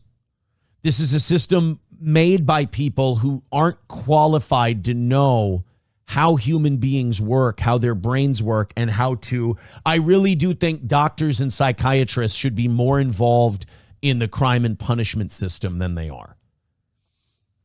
Because right now, hearing and he packs his ass full of peanut butter. Now that guy was creative. He would have been something on the outside if he would have just focused, channeled that to the right place. But there's so many of those guys. I thought about that line in Malcolm X where he talks about the system that black men get into and how it breeds criminality. And Malcolm X is talking. He goes, West Indian Archie could have been a mathematical genius, but he got caught up in this system that we're in. And it's true. I saw so many of these guys and I'm like, if they channeled this anywhere else, like they have ideas, they have places theories. It could take them. Smart, some of them, like legit smart guys. Like sharp guys who know some shit. But it's what they choose to use that how they choose to use that intelligence. So that was really, when you see the waste of human potential up close, I dare it not to change you. People are like, did you learn anything in jail? I learned a lot about myself, but also about how we do things. And that system is just completely broken. And it's not performing a service. Because you got to think, and it's easy to say, fuck them, fuck them, they're in jail. I was like that. But you also realize that this affects you and I as well. Like, if we don't fix these guys, our world is a more dangerous place. Right. These people still live in it. We're better off with them being better people. Right. So there was that part. And then the other part of me was like, the other thing I learned from jail was we gotta, like, as a people, there is some stuff that incarcerated people know better than you. And it's easy to be arrogant because you're not in there. But you guys all, me, you, everybody who's maybe online too much, we're done. We're cooked. We're heading for a fall. And I mean, as society, you're all kind of sociopaths. It's over. Like, unless you start putting that phone down, you got to unplug. We're not coming back from this. We're done. Well, it's easy for you to say. Every day you had like 2 hours of mandatory touch grass time. My mental health in jail was good. This is about to be... Was great. I didn't have like notifications on my phone that I felt like I needed to respond to. I didn't have notifications of bullshit that I didn't have shit I was scrolling through just to keep me busy. Mm-hmm. I didn't have shit that I was just doing out of habit because I was fucking bored. I filled my time with shit. I sat down. I took notes. I was present in where I was, even if that was jail. I was present. I got home. I didn't want my phone. Since I've been home, when I come down here to do anything, or I'm upstairs doing anything, or I'm doing dishes, or I'm out shopping or anything, when SP and I went out to dinner, I left my phone at home. I didn't want it. And I was present for the entire dinner, and you don't need to check the time. There's nothing on your phone that you need. Literally nothing on here you don't need it. Well, I think... How many times do we take our phone out during something, we go like that just to look at what time it is? And then you see notification. You see a notification. Knock it off. Stop it. I thought about it today. I only kept the phone close today for the show because I knew a lot of people were going to be writing in. I wanted to, make sure I got to everybody. And stuff, yeah. But I'm leaving this fucking thing upstairs. Like, when I do stuff now, I have a rule. I can check my phone for texts and phone calls. And then I have to leave it alone for 3 hours. And that's what I've been doing since I've been out. I had a moment where I had like a segment of 3 hours where I didn't have my phone near me. And I literally felt my muscles being lighter and more relaxed. And I wasn't thinking about anything. I was present in what I was doing. The minute I literally just brought my phone closer to me, I felt more tense. Yeah, I think that's a you thing. Really, I don't get tense around my phone, but I will say I think we need to disconnect a lot from the internet and the devices and stuff, just because it's very, very noticeable how we as a society, we don't retain actual information because we expect everything to be pulled up on our fingertips. So it's, as a whole, it's making us more making us more retarded. Here's the saddest thing is I thought about talking about this while I was in jail. Well, I thought about talking about it on the show. I'm like, I'm just going to get pushback. People are going to get mad. They're going to insult me. And that's because they're defensive. They don't want to give up what they think is a good thing. I love my Candy Crush. I'm going to criticize this, and people are going to get fucking pissed at me like the little girls. They always get mad. They always cry, and I'm a bad man. But I'm right and you're wrong. Okay. That shit is killing you. I think, who was it? Michael Knowles called it a portal to hell. 1,000%. 1,000%. I would say getting off the internet is a great thing. I read newspapers, and like I said, I learned more about the world. There were like 4 articles. None of them were Joe Rogan is an asshole. None of them was, did you hear what Brendan Schaub did? None of them was what some retard said about some other retard. It was shit I needed to know. Right, but no offense, can't you get that, like, can't you look for that information online? Granted, you have to, wade through the fucking weeds of Joe Rogan said and Brendan Schaub's an asshole. But, like, can't you still access that information? It's online? What the algorithm feeds, though. Oh, I see. It's that algorithm. That algorithm, and it's everywhere now. It feeds. You're right. If it was just you looking shit up, then that's a you problem, 100%. But now we have this reinforcing loop. I get you. Of shit. And it's designed to be that way. Google wants it to be. You think Google wants to feed you articles about how the auto loan? Oh, they don't want you informed?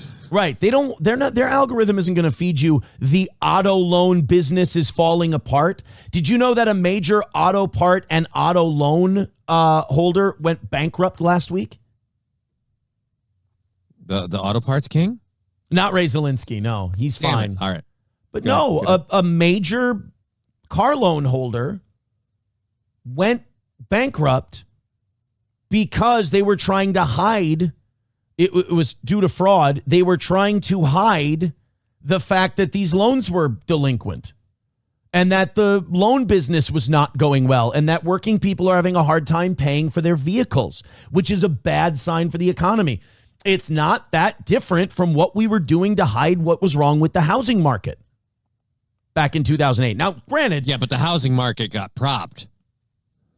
Okay, yeah. we're not at that point with the auto industry. Who says we won't? I mean, we bailed out the auto industry once before. Yeah, I really hope we don't do that again. So now if this loan thing goes under, if they go bankrupt, does that mean the people that owe them money are like, well, lucky me? Well, no, because that's if the banks go out of business, because somebody's going to buy up that debt. Of course. Like, you're still going to owe that money to somebody. So, no, unfortunately, it's not going to be like Fight Club. Ain't that always the way of it? I love the point of Fight Club. They're like, if we blow up these buildings, it erases all credit card debt. It's like, motherfucker, that shit's stored in so many places. Like, you're not blowing that's up. That's why Mr. Robot proved you also have to get the hard copies. You got to, and sometimes that means. So, yeah, I mean, look, that Dostoevsky quote, a degree of civilization can be measured by observing its prisons, is 1,000% correct. And I'm here to tell you guys, unless you drop your fucking arrogance because you hate the toe guy, I'm telling you now, we're on our way out.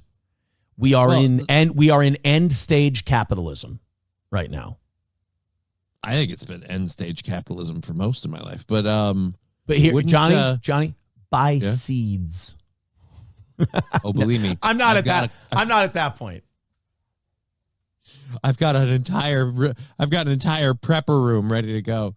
No, but that was what the Dostoevsky quote thing, though. You're kind of saying almost we've reached the point where it's the opposite, where it's like we're almost more like our society's almost better in the incarcerated areas than it is outside of it. No, it's not better. I learned more. Okay. It was nice to have the different perspective. All right, it's just you'd mentioned again the I went to a place where I was forced to not have a phone for 7 days. Okay. A smartphone. I didn't have a smartphone for 7 days. And it felt really good. I turned on my phone after 7 days, and there was nothing on there that I needed. Like, of what I missed in the last week, there was an appointment I have for orientation with my probation officer and an interview that I booked we scheduled our date. But again, all of that waited till I got out. There was all fine. Oh, and I forgot to hit run payroll before I left. So I ran payroll about 1 day late. But other than that, way to go, dick. Sorry, I ran that 1 day late. I still think payroll's going to hit on the same day, but there was nothing that was necessary. There was nothing pressing for time. There was nothing. It's all voluntary. None of you are as important as you think you are, and if we don't change, you're fucked and you're dead. Well, like I again, a lot of people younger than us might not remember this time, but I clearly do. We grew up with the phone still attached to the fucking wall. Right. So the idea that you need this, I clearly remember a time where society, we got along just fine and these things didn't exist. You know what the worst... Like, let alone not connected, not serviced, no, they were not a thing. You could not call somebody unless you found a phone. Two of the worst things that ever happened to us: unlimited talk and text and unlimited data. Thank you, Verizon. We were better when you had to... I think it's good. I will tell you one thing I learned in jail. You can take your libertarianism and your freedom and shove it up your ass. I think freedom has caused us a lot of our problems. I think like humans can't control themselves and they almost need certain guidelines. Any system created by man will inevitably collapse. Mm-hmm. Whether it's authoritarianism, whether it's freedom, you need to find the balance between these two things, because humanity left to its own device will kill itself. Libertarianism, let me tell you, is a fucking joke. Because here's what libertarianism is for. Really, really smart people. Most libertarians I know are fucking stupid. Libertarianism is great if we have one of those Jetsons, fucking everybody wearing the powdered wigs and sitting on floating thrones human beings. But we're lard-eating dipshits, and we can't be trusted with the freedoms we have. Okay. So you want us all to be incarcerated now? Is that it? Yeah. Lock them all up. No, it's more, I believe we should have freedom. I believe people should be free. I'm being a bit hyperbolic. I guess what I'm saying is people should be allowed to be free, but I'm telling you right now, we're going to fuck it up and we're going to bring everything burning down with our freedom. The sad truth is humanity needs guardrails. Yes. Because you guys can't do it on your own. It's not a criticism of you specifically. It's right. Us as a whole. It's humanity as a whole. It's our programming. It's not a bug. It's a feature. That's just how we are. We will do that. Humanity needs guardrails. I think that's a great way to put it. I was watching 60 Days In. SP and I decided it would be funny if we watched 60 Days In yesterday. And one of the guys in 60 Days In said, well, they were talking about criminal justice reform. Like, people should be free to do whatever they want. And I paused it. I went, fuck no. People should not be allowed to do whatever they want. He was talking about like drugs and stuff like that. One thing I learned from being inside, yes, drugs should be fucking illegal. Maybe alcohol should be too. Here's the problem. Like on this, I have a very kind of point of perspective. I feel like it's not that drugs should be illegal. It's that we need to have a very understanding that there are plenty, and I mean like all of us, and it's not, again, it's not a personal criticism. It's a genetic thing. There are some people who are just genetically wired that if this substance crosses your threshold, it's like and your brain is rewritten and you got to keep pushing that button, and people can't stop doing that. It's like cats with catnip. Every cat on the planet loves catnip. It doesn't matter what cat they are. They love it in some way, shape, or form. They can't resist the shit. It has nothing to do with like, oh, I made the wrong choices. And it's and we need, again, guardrails for those people, because if you hit that fucking pothole, you can't get out of it. I don't believe you can have capitalism and legalize drugs. And I'll tell you what I mean by that. Capitalism is based on creating more capital, creating more wealth. Running a profit every quarter is not good enough. You have to grow your profits. Otherwise, your stock price doesn't go up. You don't get more investors. One of the number one things drugs do is kill focus and kill ambition. Yeah, they're almost always a numbing agent. You can have legal drugs, but you can't have capitalism with it.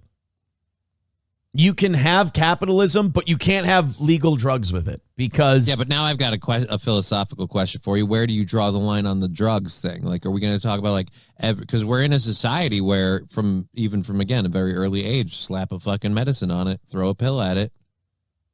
Well, see, now you get into the questions of pharmaceuticals, and then now you're killing my hope, and my response becomes, we're fucked. It's too late. Right. Oh, yeah, it's totally too late. But I'm just saying again. Because, okay, that's another good thing about jail. The med cart would come through, and these guys would belly up to the fucking med cart. And it's like, you're just numbing these people. They're not helping. Right. There's no progress is being made here. But that's what we as a society have grown into, is, again, like, if we have a problem, we medicate it. Yes. And that becomes an issue. Some medications are good, but they can all be abused. It doesn't matter what kind it is, even fucking Tylenol. There's a lady who literally took out herself and her baby to prove Trump wrong, and on TikTok. And it's just like, it doesn't matter. Like killed? Yeah. Like, she downed huge bottles of Tylenol to prove it doesn't give your kid autism, and it caused her to have like some sort of renal failure or something. And she's like she's done. And I don't know if they were able to save the baby or not. But it's, again, like I said, it creates it creates just a societal and a subconscious kind of setup where it's like, no, you can take a substance to deal with your problem. And then we as a society throw substances at problems. And surprise, surprise, eventually the substances themselves become the problem. I guess it depends on what you want. And what I want is a peaceful, prosperous society. And I don't think you get peace and prosperity with loading people up with chemicals of any stripe. Right. And people who can't be peaceful and prosperous should be in some form of therapeutic treatment until they can be, or so they're away from people. Because I think the therapeutic treatment thing instead of the prison thing is a win-win. Because either people rehabilitate to the point where at least they can struggle through life like the rest of us, or they're left in there. We know it's a lost cause. Or, they're left in there until the doctor says they can come out. Right. We spot some of the red flags. Speaking of therapy, was that a thing that was available in there? Was there therapy? Was there mental health? Not explicitly, but I did. There were resources on my phone that I used to kill time. I did read up about a few things. Okay. I read up a little about sex addiction because I've always kind of wondered about myself. My therapist told me I wasn't one. Mm-hmm. But this is another thing that worries me. How soon till we have like AI chatbots and shit doing that? Because we're on tablets and we're on devices, and now AI is a thing. How soon until like, just talk to the AI chatbot while you're inside. It'll help you solve your problems. That's something I want to talk about because like, are we at the end and I'm right and we're coming up on the end of this whole thing? Or am I someone who grew up on horse and carriages and I think these cars are going to kill us all? Because I feel the same way you do about the AI chatbots, but what if they're the Ford Model T and I'm a buggy whip manufacturer? I see the point you're trying to make there. I don't think it's the same just because, like in this particular situation, you literally have the with it, without it thing to test like the before and after. I mean, like, say what you will against the horse and buggy, the Model T, whatever. That was doing a job that needed to be done just in a new way. And you said yourself, like, you disconnected from your phone and the internet, and those are things you're bringing with you forward. Like, nobody was like, you know what? I drove one of these cars for a week. Made me really appreciate the horse that takes a shit in front of me when I do it normally and takes 5 times the time. So, I say cars, I'm sticking with the horse and the buggy because I want to know that thing is eventually going to take a deuce. Like you know what I say? Yeah, I say, Johnny? What's that? I saw an automobile once when I was a boy. Now they're everywhere. Seems like everybody went and got themselves in some damn hurry. By the way, what's Rumble Studio spitting out at us? 997. Fuck. What did I say?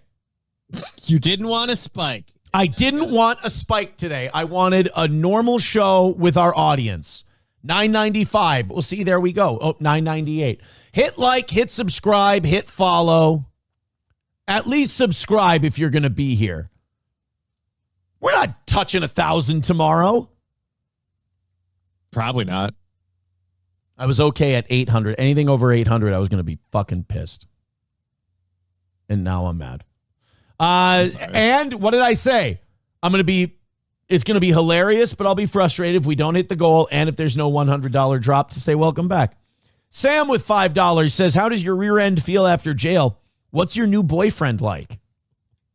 He's a very giving lover. Veldrain with $1 says, hey, Aaron, on Twitch, Emiro spoke out about how she was in an abusive relationship with Miss Kiff. You would have known about that if you had your phone on you. That's okay. Thank you, Veldrain, because I know you're doing a funny thing there. That's what I'm talking about. His point. That's my point. That's huge news. I was prepping today's show, and that was all over the place. And that's what made me go, we're fucked. Because when I was on the inside, I was reading about the fraud in Minnesota, what was going on with our food shelves during the federal government shutdown, the delinquencies on auto loans, Target struggles, and all that kind of shit, and the farm subsidies and how it's affecting crops and food supply and all of that stuff. And while I'm doing that and everyone's feeling bad or celebrating, like, Toe's in jail, or, Toe's in jail, what's that? Believe me, I was staying way more informed than most of you were, because most of you were going, what did the Muro say about Miskiff? It's embarrassing. It's fucking embarrassing. Before we get into any of that, I kind of I feel like I spoke this into existence. I kind of feel like I did a speak it, believe it, receive it. Alex Stein, I was wondering shortly before I went in, for the record, I love Alex. I hope, Alex liked a couple of things of mine on Twitter not too long ago. So I'm thinking Alex and I are cool, but I think I kind of pissed Alex off a little with maybe not me specifically, but I think the way the Jesse PS interview went, I think he wanted to kind of go away. Because I don't think, he did agree. I didn't ambush him or anything. I asked him if he would come on and talk to Jesse, and it devolved into a shouting match, and Jesse was a fucking dick, and I like Jesse. Here's my problem. I love Jesse. I love Alex. I like them both. I think they're both really great entertainers, but they don't like each other, and they were just screaming at each other on this show, and there was no way you could make it organized. So I was wondering a few weeks ago, I was like, how long is Alex Stein's contract with the Blaze? Because I believe when Alex signed his contract with Glenn Beck, they gave him, was it Sydney Watson's channel? Because the way this works is that Alex signs a deal with the Blaze. The Blaze has a YouTube channel that they own that they turn into the Primetime with Alex Stein show. And I think it was Sydney Watson or Elijah Schaefer who had left the Blaze, and they repurposed the channel and made it his. So he didn't get those views on his own Alex Stein 99 YouTube channel. And I was wondering the other day, just before I went in, I was like, how long has Alex been there and what's their agreement? Usually these type of things are like 2-year deals. 2-year deals when we talk about the third. Usually what Daily Wire and Blaze and all these places do, and this was the big hang up that Steven Crowder had, why he was mad at Daily Wire, was they pick you up when you're relatively cheap. They give you 2 years, and at the end of that 2 years, you've either made a name for yourself and they let you go because you're too expensive and now you can go do it on your own, or it didn't work out. They didn't get what they wanted out of it, and they let you go. Very rarely do they keep you around for like 5, 6, 7 years. It's usually a 2-year deal. You make the most of it. They move on with other content. And I think what Alex's job was with the Blaze was Alex was supposed to bring in a younger audience, because Glenn Beck, not exactly the 18 to 35 demo guy. Glenn is, selling gold to boomers. I was going to say having a pro-Israel take, but I think everybody on the right has kind of, he's probably still a pro-Israel guy, but they all kind of tempered their support over the course of the last year, while the rest of the country went a little closer to Nick Fuentes and Tucker Carlson and Candace Owens. But Alex has had a show. He's done his Pimp on a Blimp thing. He's got the studio, the whole deal. Well, it was announced this week that the Blaze was not going to be renewing Alex Stein's contract. And, I got to say, Alex is taking it like a champ. He's a total professional. Back in my radio days, I definitely could have learned a thing or two about not burning bridges from Alex Stein, because he didn't come up with some cockamamie explanation. He didn't, and we'll play the clip here in a second. Alex just came out and said, my show's canceled. The Blaze is canceling me. I love those guys at the Blaze. Thanks for the opportunity. And that's an undervalued quality, I think. Here's Alex Stein talking about how he and the Blaze will be parting ways after this week. Oh my gosh, guys, I'm so incredibly sad. This is my last week on the Blimp. That's right, the Blimp is getting canceled by the Blaze.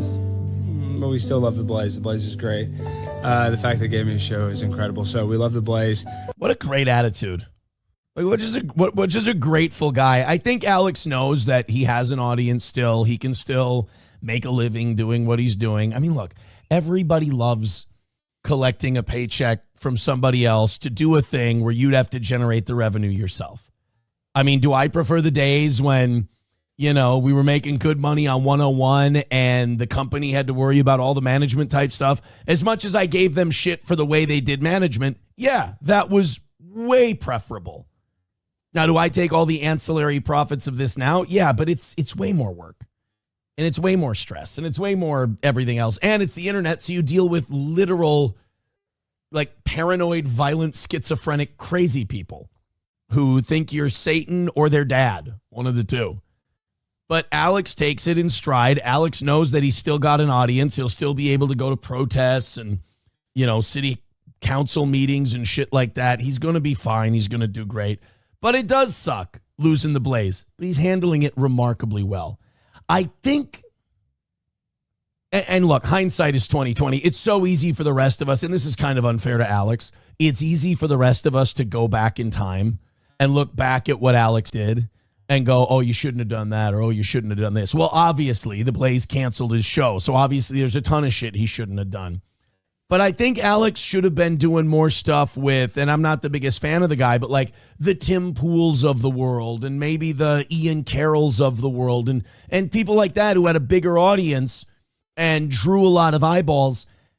I think what Alex did was a lot of the stuff he wanted to do, and a lot of he never. I'll give you a great example. Alex should have never had me on his show. Chrissy, Keanu, Chad, like he never should. Like, again, I've said it before, I'll say it again. Going with any of those Dabbleverse people, I mean, forget like having me on for my shit, but like going into another world like that Dabbleverse, nobody gives a shit. And everybody who's not one of the 500 people that are involved in that thing think it's retarded. They think it's mentally ill. They think it's arrested development, and they think it's embarrassing. And they are correct. So that did nothing but isolate Alex from the general public. And for what? A couple hundred views. I mean, it didn't make any sense. Even having me on when I was in the midst of one of the bigger, internet YouTube drama stories a year and a half ago or so, it was a big mistake, because it's just, I'm not that kind of a draw. So I think he kind of got into the weeds with some of that stuff. I think he really had a platform and he has a level of talent where he really could have brought some big names on and made some noise. But I think the thing that's refreshing about Alex is he probably knows this. I'm not telling him anything he doesn't know. And he probably thought, well, this is what I want to do. It's dangerous to try and get in somebody else's head because you're always wrong. So I wonder, as I'm thinking this way, I'll go the other way. Alex may have thought, I got 2 years. The Blaze isn't going to renew me because, like we said earlier, these contracts usually don't get renewed. I'm going to do whatever fucking fever dream that I want to do. They're going to give me 2 years and I'm going to do everything I want. That's kind of refreshing. That's kind of nice. There's no guarantee that if he would have had just like the biggest right wing and left wing talk, if he would have been debating David Pakman or whatever, there's no guarantee that he would have, stuck around at the Blaze. But I do think doing a lot of that really insider niche shit might not have helped. But the Pimp on a Blimp, we got some big things cooking. As a matter of fact, I got Tim Pool on the show tonight to make a big announcement. Big name. Come and watch the show. I only have this episode and 2 more, so this is the final 3 episodes of Primetime with Alex Stein on the Blimp. I'm so sad. I do not want to leave it. Maybe they'll let me put the Blimp in a warehouse or something. I don't know, but yeah, I love the Blaze. But guys, yeah, it's our last week. You guys want to watch the show? And we're going to be... What a trooper. Because it is shitty, and he's not hiding it. He's like, yeah, this fucking sucks. I hate it. He's not trying to do it was mutual and this and that. If they asked him to do the show into next week, he'd do the show into next week. This makes Alex look really likable. We're talking about all the drama with Tucker and Nick, so it's going to be a great episode. So I'm telling you guys, we're saying farewell to the Blimp tonight. We love you. Come in the chat, and I love all you chat rats. I appreciate all you chat rats. It's been a very wild ride, and you guys are the ones that made it so iconic. So love you guys. Watch the show. It'd be more funny if he just knifed him and just said, well, you guys are the reason I'm not getting canceled. Maybe if you would have tried a little harder and supported me a little better, I'd still be here and Glenn Beck wouldn't have fired me. Turn on him, Alex. Turn heel. Drop the leg on the Macho Man at Bash at the Beach. Now, good for him. I like seeing shit like that because I never was that guy. I was always really vindictive and shitty.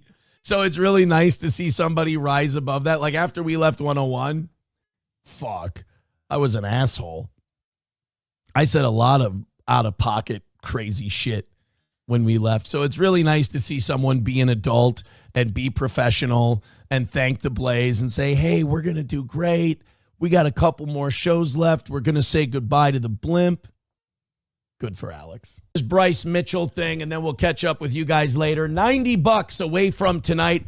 Just a silly, nonsensical, jumping topic to topic kind of show. If you can't have fun watching this, you might just be a retard who's addicted to drama. So Bryce Mitchell, the UFC fighter, the last time we checked in on Bryce Mitchell, let's get everybody all caught up.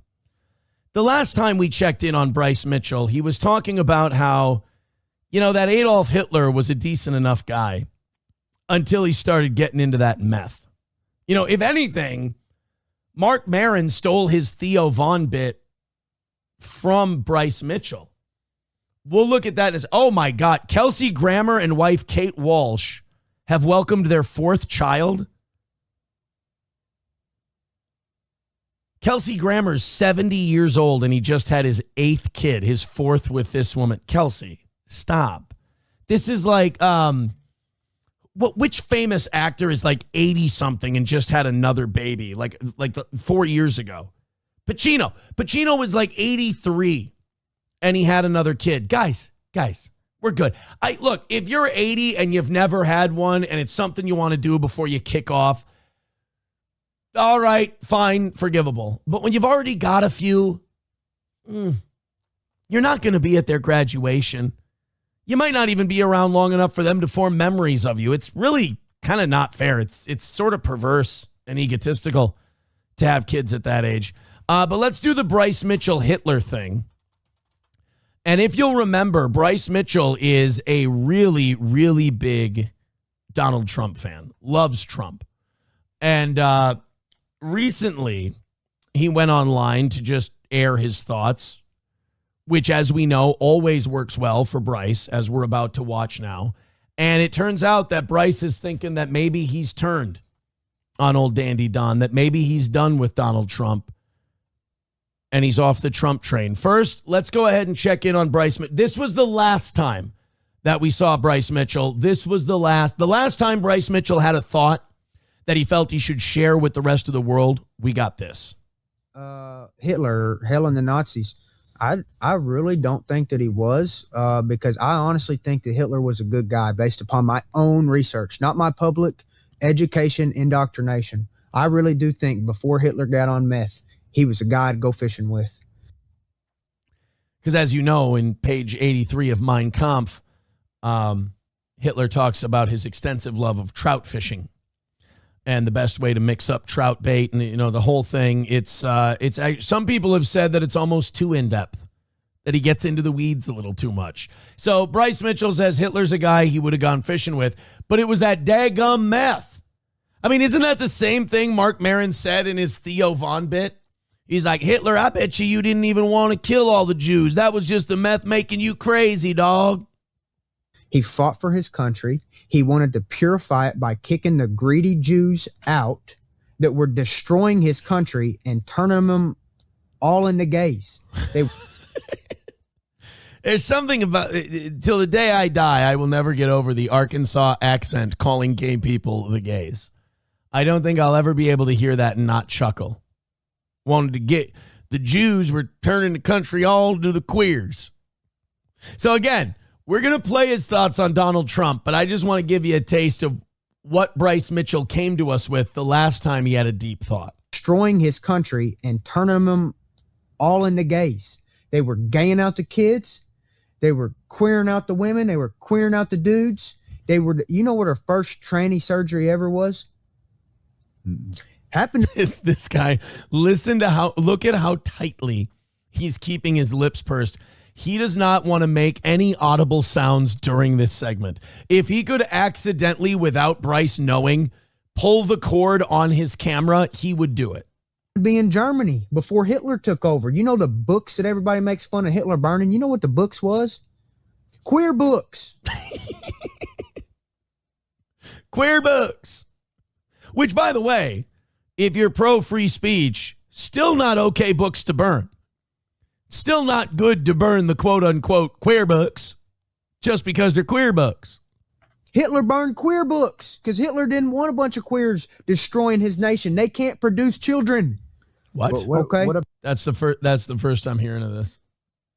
So that was Bryce Mitchell the first time that he felt he really needed to tell us something, that he really needed to come to us with something urgent. Well, a lot of things have changed in the last couple of years. Bryce Mitchell has been able to, string a couple of wins together. He's still in UFC. Honestly, though, credit to Dana White for not firing him after that. He said, no, I'm not going to fire him. My guys can say whatever they want, and then they got to deal with it in the octagon. I thought that was a real ballsy move of Dana White, because literally any organization on earth would have canned him for saying that. So he said what I thought he said was fucking stupid, but I'm not firing him for it. So Bryce came out this week, and he had some thoughts on Donald Trump. Bryce, if you will, go off, King. Hey, I want to let y'all know I'm not with Donald Trump no more. I don't support him. I don't like him. I think he's a corrupted leader.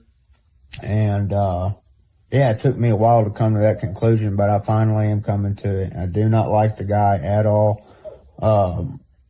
The first thing for me was he didn't release the Epstein files. They're even acting like they didn't exist. I'm going to say this.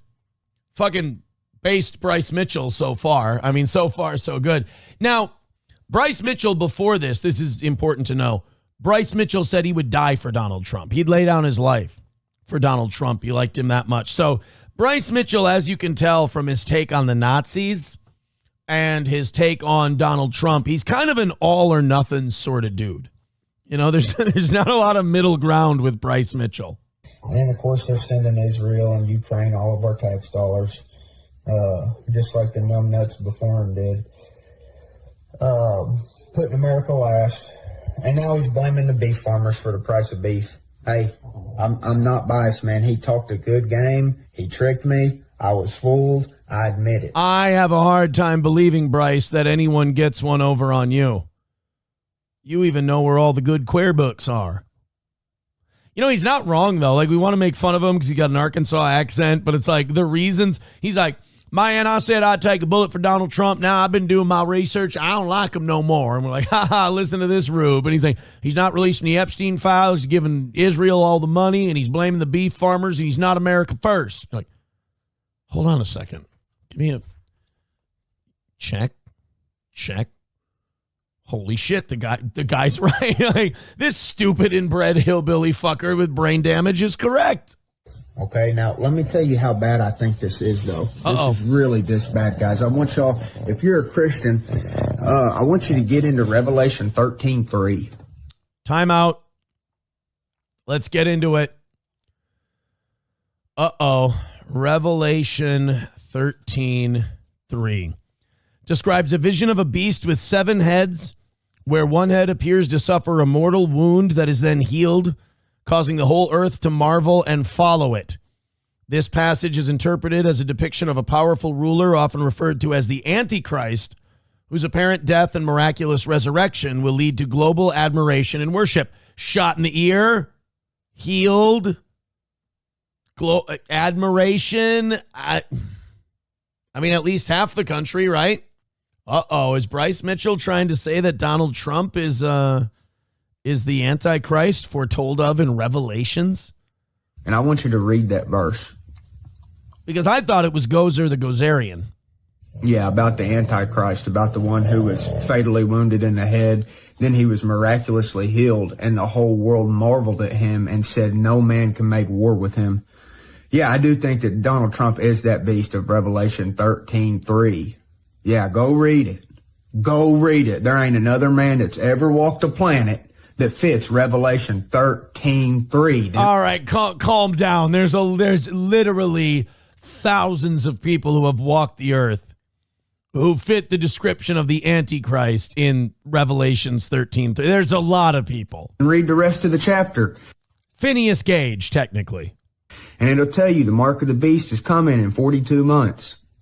Now, I'm not saying that I know that Donald Trump is this man.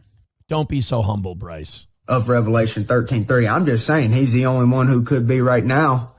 Go read Revelation 13. He's the only man that fits that description. Yeah, and I'm totally done with the dude. He's done to me. He's done. He's a goner. He's compromised. He's right up there with the rest of the pedophiles, man. Holy shit. It sucks to say that because I supported him for a long time, but he's a good actor. and he had me fooled for a long, long time.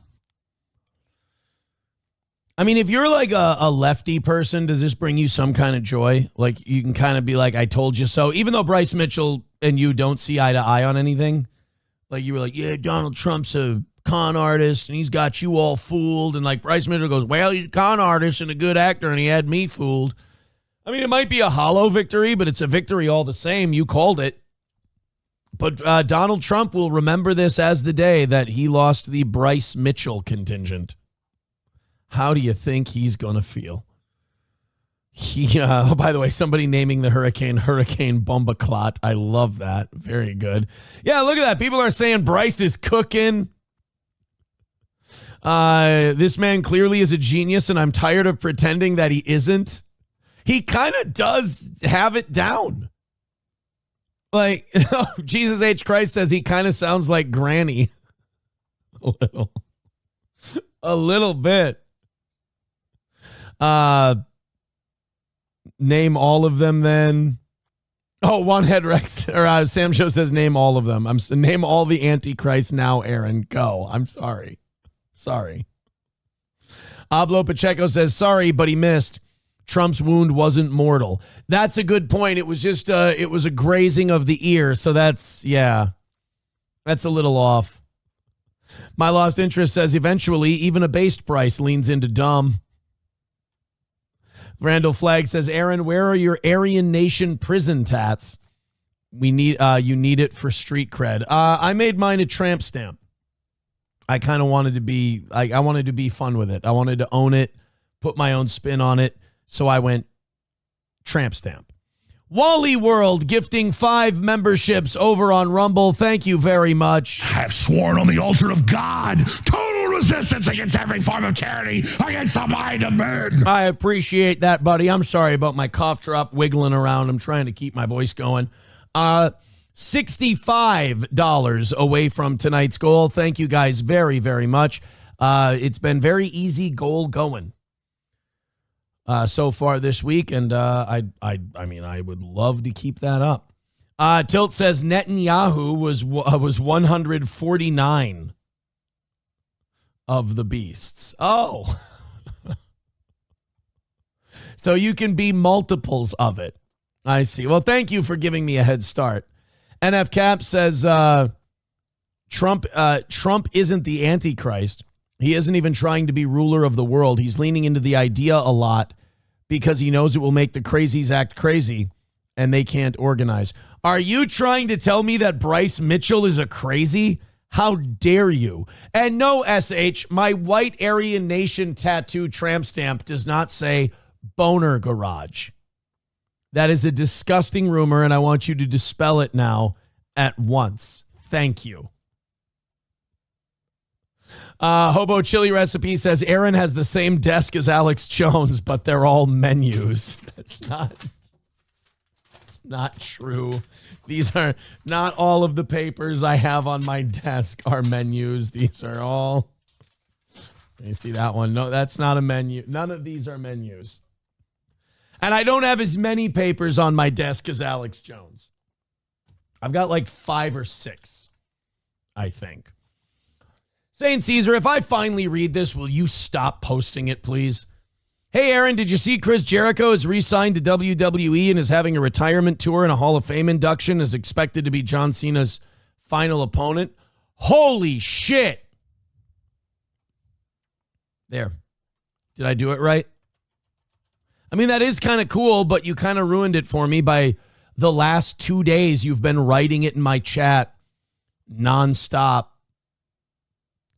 Chris Jericho is reportedly signed with WWE and is expected to make a return very soon, possibly at Saturday night's main event or Survivor Series. What'd you guys do to my girl Candace Owens while I was gone? Apparently, she's just like neck deep in shit, and she's decided she's going to keep digging. Yeah. I love her. Like, she's great. She's amazing. She's fantastic. But she is, boy, you can tell that she really did no bullshit love Charlie Kirk and that they were very good friends, because she is a pit bull and she is not letting this go. Do you think Candace Owens, if you're in a relationship with her, do you think in fights she might bring up stuff from a long time ago? Probably. I think maybe. She seems like a I have the receipts person. Yeah, Candace Owens is very much. Remember, it was only like a month or so ago that we were saying Candace is full of shit. She doesn't have the receipts, and now she's been dropping receipts on everybody. Yeah, no, she threatened to. She's followed through with her word, which makes, like you said, all of us that doubted her look like pieces of shit. Yeah, I was wrong. I'm convinced that one day she's just going to drop Brigitte Macron's dick right on the table during one of her shows. Honestly, it almost sounds like she's gotten to the point on that one too, where like literally Brigitte Macron is going to have to lift up her skirt to somebody, go, no, look, it's a real vagina. It's like, and then they have to come back to us. No, guys, she doesn't have a dick. I seen it. Like but then again, nobody that's against it. It'd be the same thing if they did it with Michelle Obama. Like, look, and they're like, no, you just won't admit that. How much are they paying you to lie about Big Mike's dick? Like, Candace is going to do a show where she goes, I have to say right now to my audience, and there's going to be like 350,000 people watching, Brigitte Macron does not have a penis. And then she holds up a bloody, severed dick and goes, anymore. And you just hear thwack against the table as she drops it. no, it's true, Your Honor. And then Candace Owens. His wife has no dick. Yeah, Candace Owens is going to tell the world, she's going to go, not only have I won the lawsuit, but as part of the lawsuit stipulation, I get Brigitte Macron's dick. And she keeps it as like a trophy. Just mounts it on a plaque behind her from now on. Yeah. Gets the thing like freaking gold plated or whatever. So I didn't know that this happened. So over the weekend, this story was yesterday. But like while I was out, there must have been some gag order that got put on Candace Owens about Charlie Kirk. So apparently in the FBI investigation, they imposed a gag order on Candace Owens. I didn't know you could do that. Just tell someone, because she's not like a witness. She's not a suspect. She has nothing to do with it. But they're telling her you're not allowed. A court has ruled that she can't talk about the Charlie Kirk murder case. They can do that. Is insane to me. I guess maybe because she's dropping those texts and those are considered part of the investigation. I don't know. Anyway, they got to say this, but it doesn't matter because Candace Owens decided to go, I have a better idea. How about you guys go fuck yourself and I'll just keep talking about this. And so she's flouting gay. Now, let me tell you something. I know this. One of the most retarded things you can do, arrogant, retarded, dipshit things you can do, and I'm worried about Candace on this one, is violate a judge's gag order. Because it shows you have no respect for them, their court, and you're treating judges like they're stupid. Judges don't like to be treated like they're stupid because they went to a lot of school. They've worked really hard to get where they are. A judge is an accomplished position, and there's a level of pride that goes with that. You don't want to fuck that up. So you can't be a bigger retard than someone who violates a gag order. And this could really fuck Candace over unless some other judge comes in and goes, well, that you can't do that. But there aren't many judges out there that want to tell other judges that they work with that they're wrong. Right. You know, unless they're really violating some sort of amendment, unless they're really setting a precedent in a bad way. Like if it's a court of appeals overturning a district court, that's their job. Right. You know, but if it's like a judge here, you know, a judge in the same jurisdiction, it's like they're not going to go against their fucking golfing buddy. Well, this is from the iNews Zoombagla.com. I wish I could have newspapers again. I did subscribe to the Star Tribune after I got out. Conspiracy theorist Candace Owens has ignited a fresh controversy. She vows to violate a court-imposed gag order in the Charlie Kirk murder case. Owens claims her findings could, quote, burn the house down. And now normally we would say this sounds over dramatic, but it's hard to tell her she's wrong. She's got the hot hand. She's giving receipts. You can't really. Now, it's stupid to violate a court-imposed gag order. Even dumber to announce that you're going to do it. Right. You know, the gag order was issued in the state of Utah. It pertains to the trial of suspect Tyler Robinson. However, the order does not legally apply to Owens herself. That's odd. Judge Tony Graff issued the formal gag order. It restricts public statements from case participants. This includes attorneys, witnesses, and court staff. According to Reuters, such orders are standard in high-profile cases. They aim to protect the integrity of the judicial process. They prevent outside influence on the jury pool. Candace Owens is not a direct participant in the trial. She is an external commentator and former employee of Kirk's organization. Therefore, she is not legally bound by this specific court. Well, then how is she violating it? Yeah, if she's not bound by it, there's nothing to violate. Well, that's a stupid thing for them to say. She vows to violate a court-imposed gag order. How you can't violate a court-imposed gag order if it's not imposed on you. I don't know. That doesn't make any sense.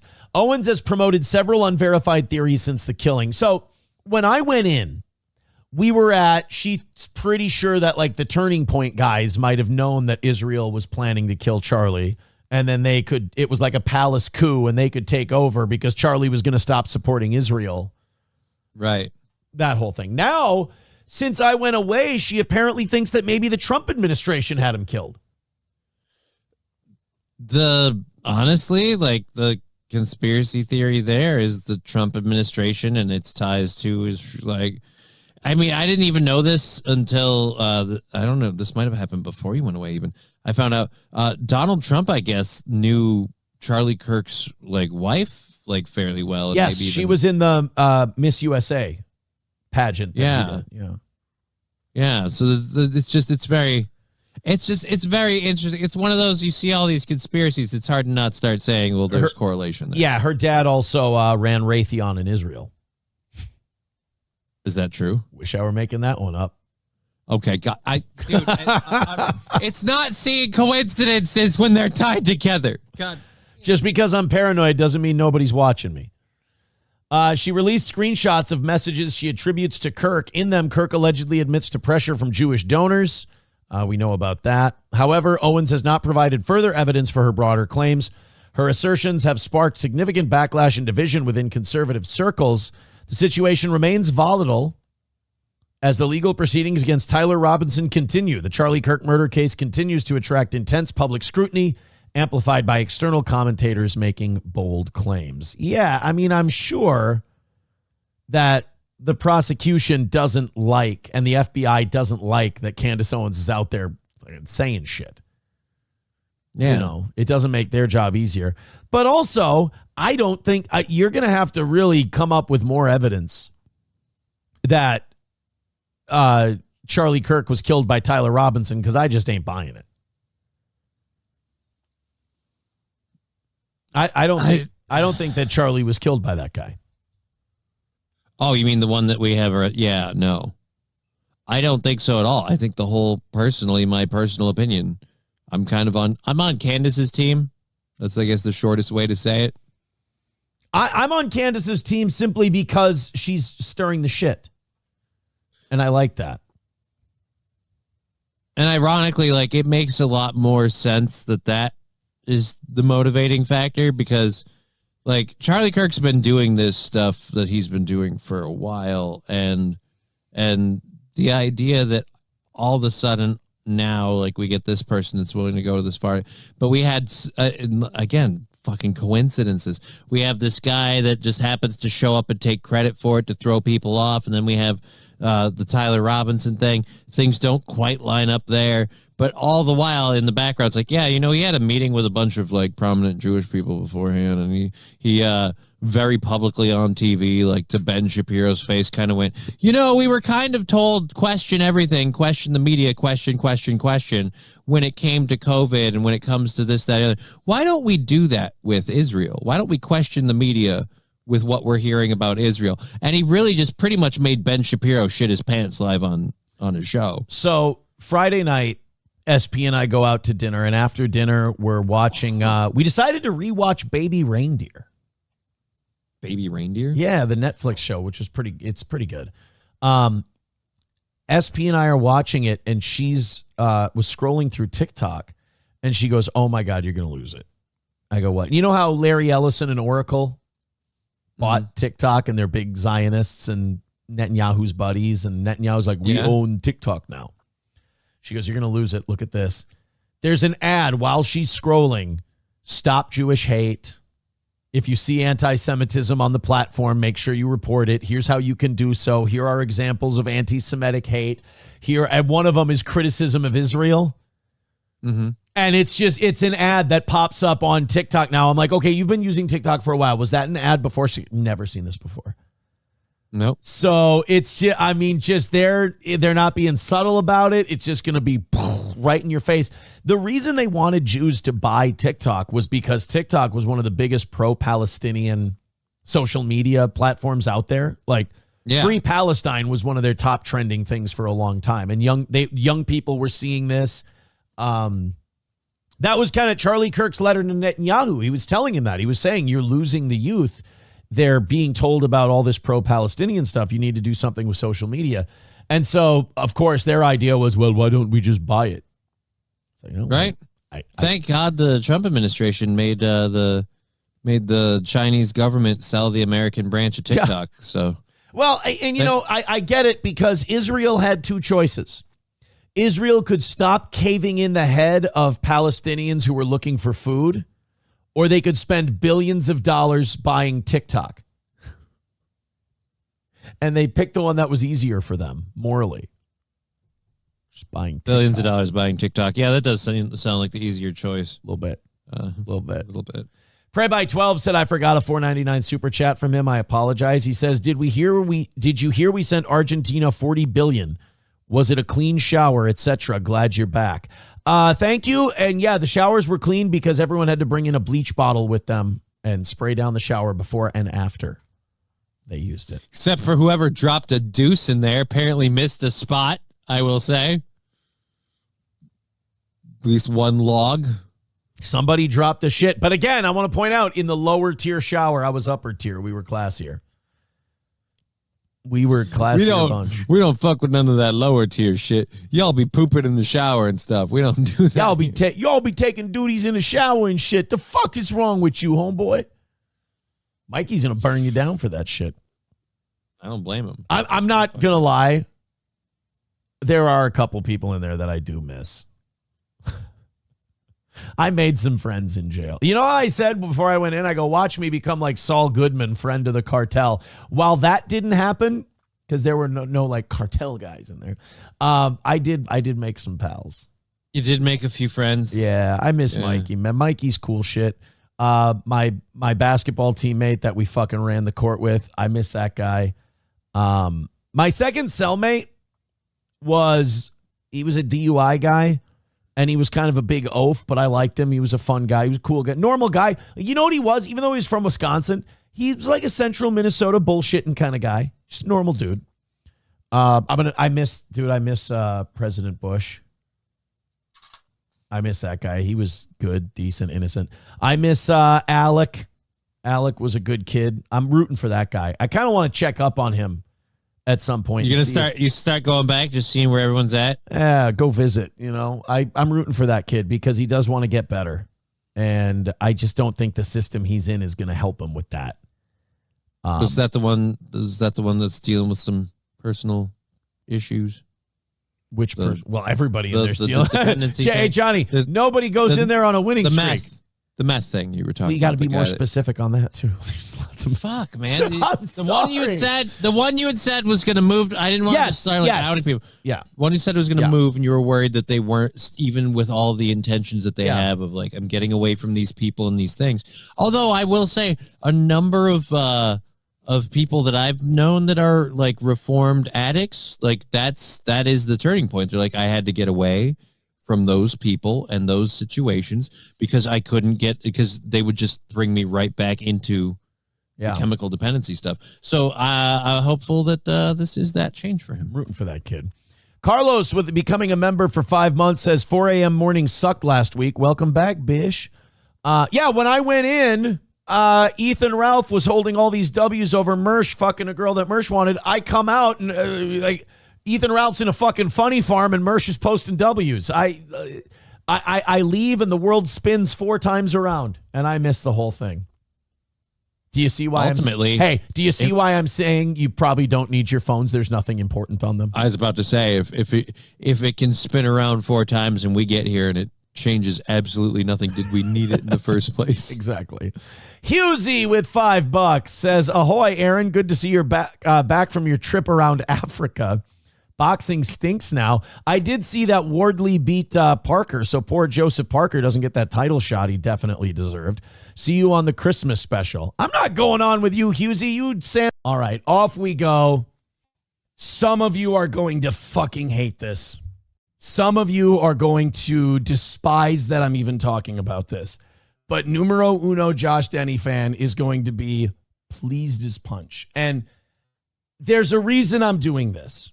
I'm breaking my own edicts. I'm breaking my own morals. I'm breaking my own code, as it were, to do a segment on Karmic X. I think following these people because you claim to hate them is a giant L for you.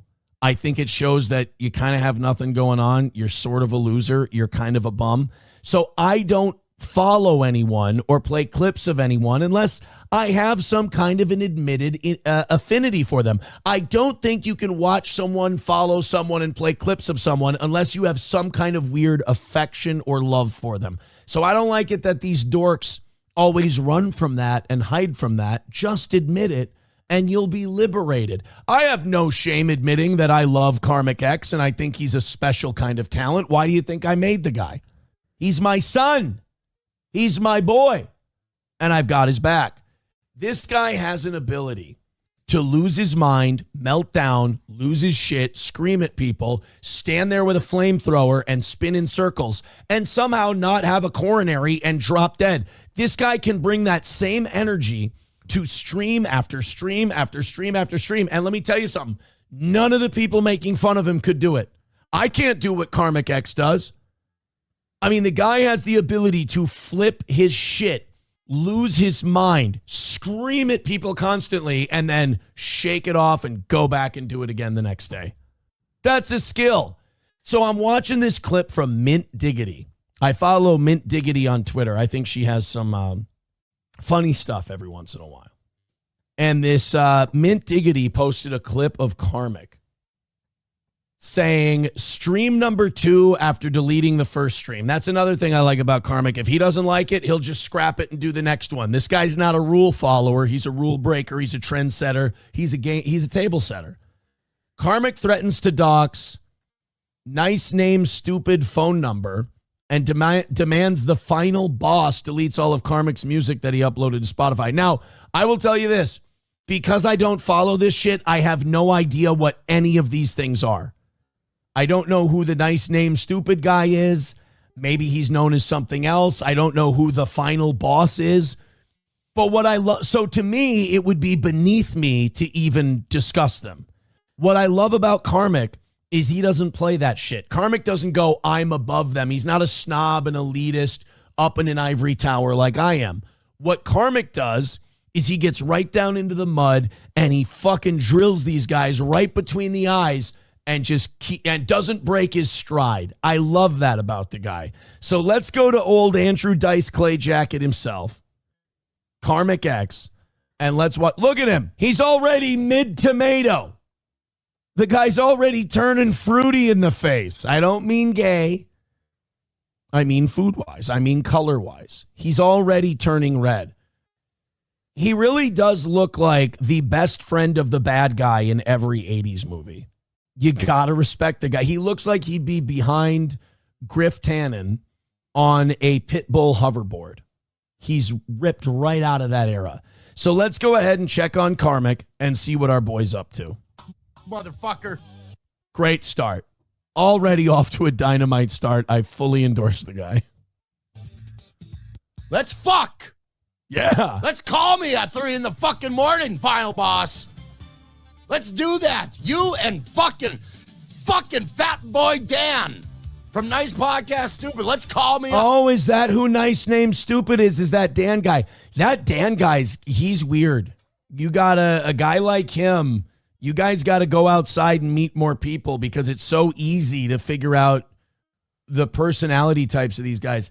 This Dan guy, and don't get me wrong, I like his gimmick of sending people $2, but like that Dan guy, he used to give Johnny shit. And this is how I know who he is, because Johnny used to get shit from this guy, or he had Johnny on and he tried to use him or something.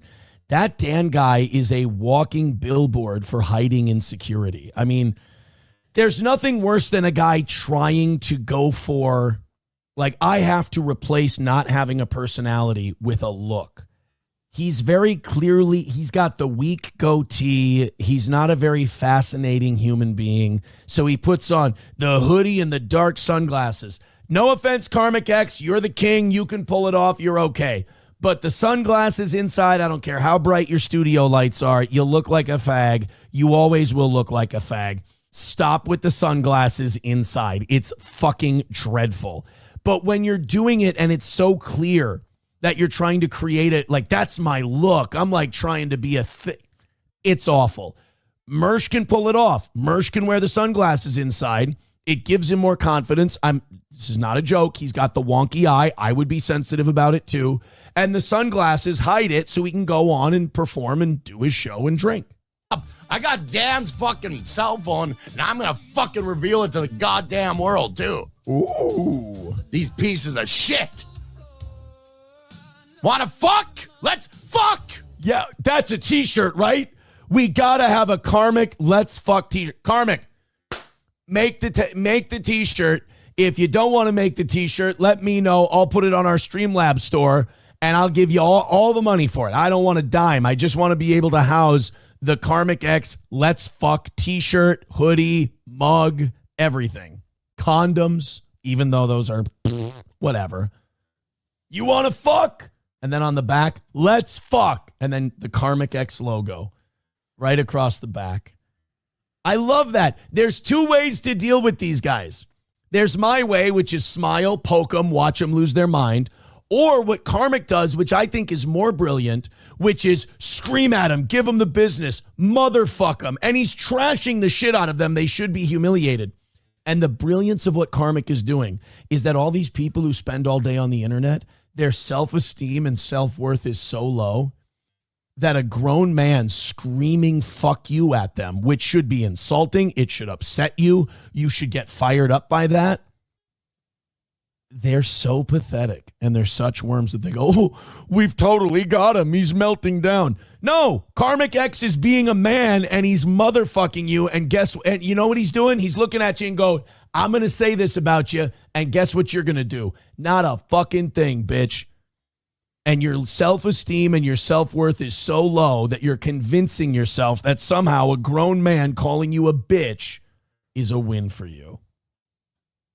Like I said, the geniuses know. You either poke them and smile, you know what you're doing. Some people get me. They understand it. They go, I know what you're trying to do. And I'm like, shit, you got me. But some people, they just fall right into it. And it's just paragraph after paragraph of what an asshole the toe is. Karmic goes the other way, and I think it's more genius. He just motherfucks them to their face. He knows they're weak-willed, and they'll just go, well, at least he's yelling about me. He's the one melting down. Nah, bitch. He's blowing smoke right in your face, and you're not doing a goddamn thing about it. Get him, King. You want to fuck? Let's fuck. Let's fuck. Yeah. Okay, who's getting ready? To fuck? All of us. Who's getting ready? Who's all gone? Who's gone? Who wants to fuck with me? Let's fuck.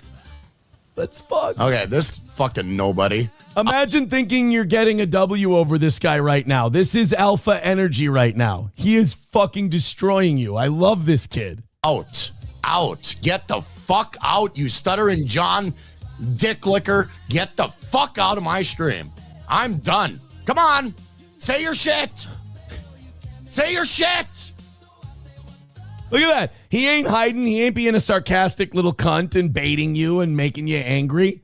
He's bringing it right to you. Booyaka, booyaka, we bring it straight to you. Where's Shit Show? Oh, Shit Show hasn't came up to say his stupid fucking shit. He's right. Shit Show is a bitch. Once you start confronting that Shit Show guy, he clams up really tight. He does the same cope that the other ones do when they get got. He goes, I'm giving you content. You're getting smoked, kid. So Karmic calls him out, and guess what? No fucking balls. He's a punching bag. Over and over again. I want to get rid of Shit Show. Let's get rid of that motherfucker. Come on, Shit Show. Say your fucking piece. Say it. Karmic is exposing something right now. All these guys, the minute you tell them, come on, let's do it. Let's be dudes. They clam up. Karmic's got him. Say it. Keep talking like a big boy. And I'm going to fucking put you in the goddamn dustbin of history. The dustbin of history. Bro, do you know who's in the dustbin of history? Napoleon Bonaparte. Right? Odoaker. Julius Caesar. Bro, Karmic, that's like having an infinity stone. He has the broom of history that will put you right in the dustbin. Keep it up. All right, Mint Diggity, we're done. I can't fucking deal with this shit. Oh, I thought you're the one who has been fucking assuming impropriety on my person. Fuck you. Dude, you don't assume impropriety on anyone's person. You hear anybody ever fucking talking like that? Nobody talks like that because you have to have skills to talk like that. A command of the English language. Nobody can do that but my boy Karmic X. I endorse Karmic. He rules. He's owning everybody. And you don't bring impropriety on his person. You want to fuck? Let's fuck. Fuck you, Mindiggity. Don't. I like Fuck it. you. No, Mindiggity's nice. Give her another chance. Lying about me, motherfucker. No, okay, you know what? Mint Diggity, in fairness, if you did lie about him, I can't defend you. I have to get Karmic's back on this one. You know what? I want to apologize to numero uno Josh Denny fan right now. This guy's the greatest. Numero uno was right. Lying about me. While fucking fat boy final boss wants to shit on my relationships, fuck him. I don't know who this final boss guy is. Is he a big fat retard? Well, he follows Dabbleverse shit. He's a big fat retard. If not physically, spiritually. Get my goddamn music off Spotify. Get it off. Get it off, fat boy. You want to fuck? Get it off. Let's fuck. And get my goddamn name off of your shit. Get it off. That is okay. That little money, honey, coming up dry thing at the end is just bravo. Bravo. This guy is fucking killing everybody. And you know what the best part is? A Chad like Karmic, he went on that rant. He got it all out of his system, and he was fine. Do you understand the risk I just took? Do you understand how much I love this guy, how great I think he is? All of my fans, everybody who loves Steel Toe, hates that I did that. They think it's a waste of time. They think it's fucking retarded. I can't do this stuff. I will lose all of my... You know these losers who can only build an audience by talking about this stuff? You know how lucky I am? I play this stuff. I lose people. But it was worth it tonight. It was worth it to play Karmic being a man's man. You want to fuck? Let's fuck. Dislabeled. I miss Dislabeled. $2. He says, F the Dodgers. Remember Pearl Harbor. I am rooting for Vlad Guerrero Jr. and the Blue Jays. But it's not because Shohei Ohtani or his family had anything to do with Pearl Harbor. Dislabeled. That's not.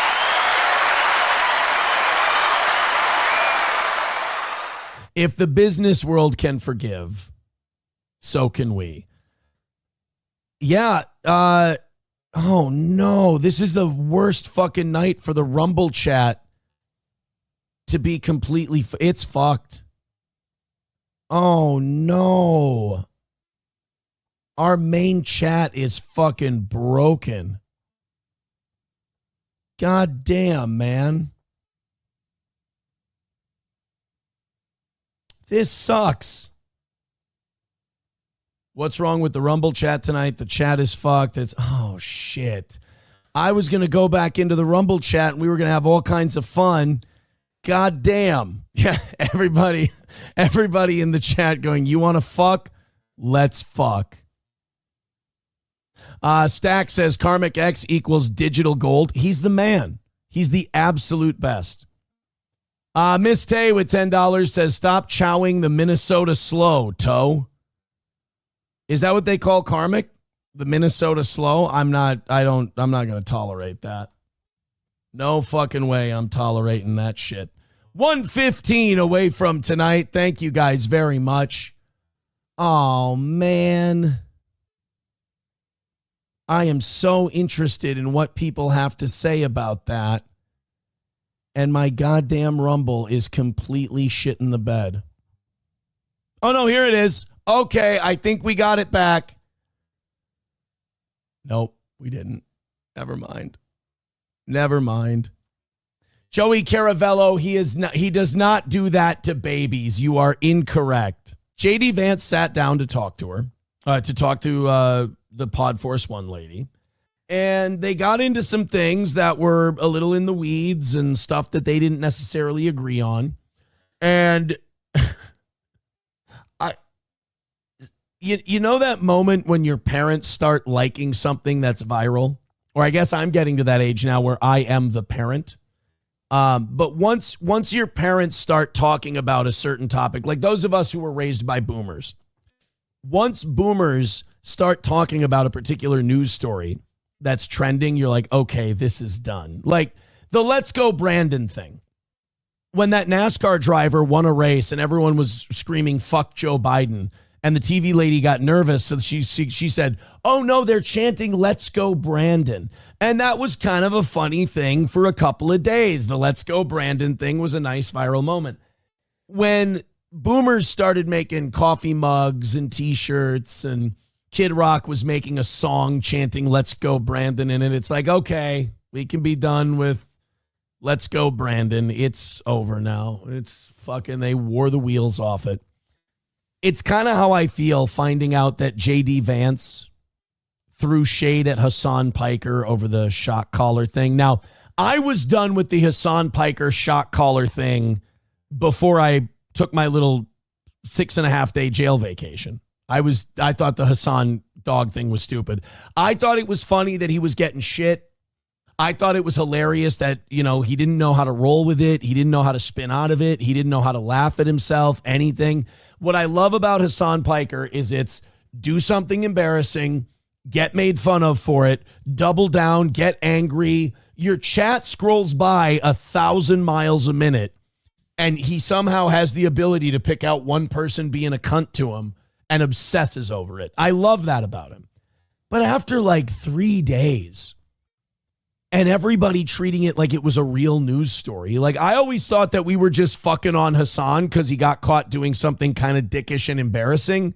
But then when I saw like Asmongold and all these people analyzing it and talking about it for like 3 days and like clutching their pearls and being upset about it, I'm like, guys, we're being gay now.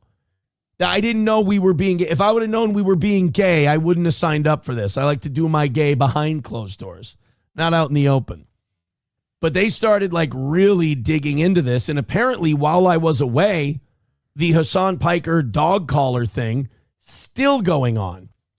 I hope that all these guys now see that now that JD Vance has gotten a hold of the Hassan Piker shot collar thing, it's over. We can be done with the Hassan Piker dog thing. Full disclosure, I don't give a shit what Hassan Piker does to his dog. I mean, given his background, I'd actually prefer I not know anything about the secret going-ons behind closed doors between Hassan Piker and his dog. Who knows what it could be? Does he buy peanut butter? It's none of my business. So JD Vance sat down with Podforce One, and he threw a little shade at Hassan Piker. Now, on one hand, it's like, ha, dad's making Hassan Piker jokes. But on the other hand, it's like, doesn't our vice president have anything better to do than fucking... I'm kind of disappointed that our VP, the Peter Till boy, knows about Hassan Piker. This command place, which is basically if I snap my finger and point, he will run to that place and lay down. You don't have to zap him. No.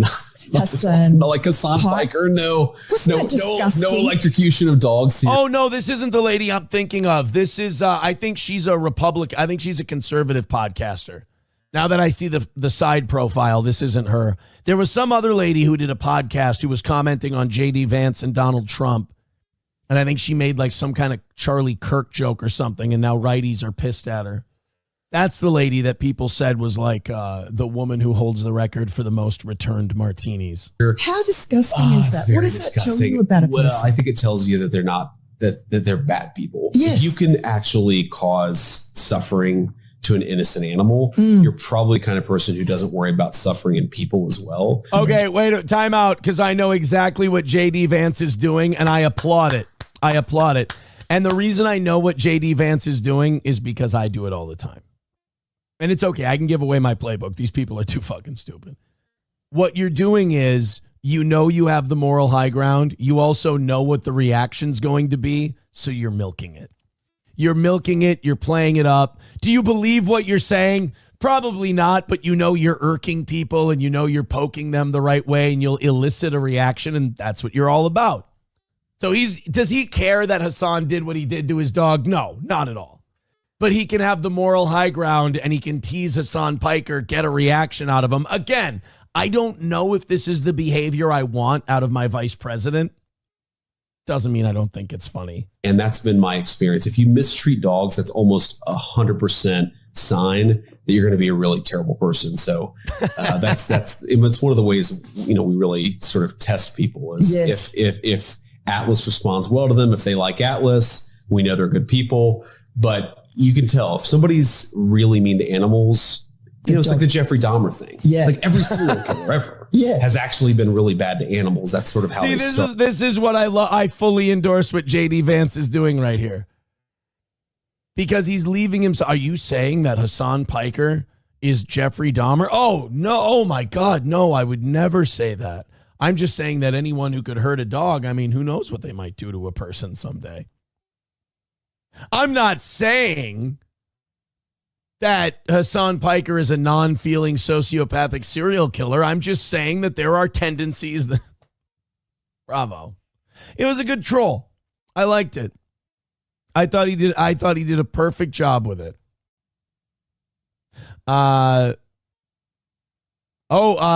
Is this the... Oh, God, yes, please be the... Is this the...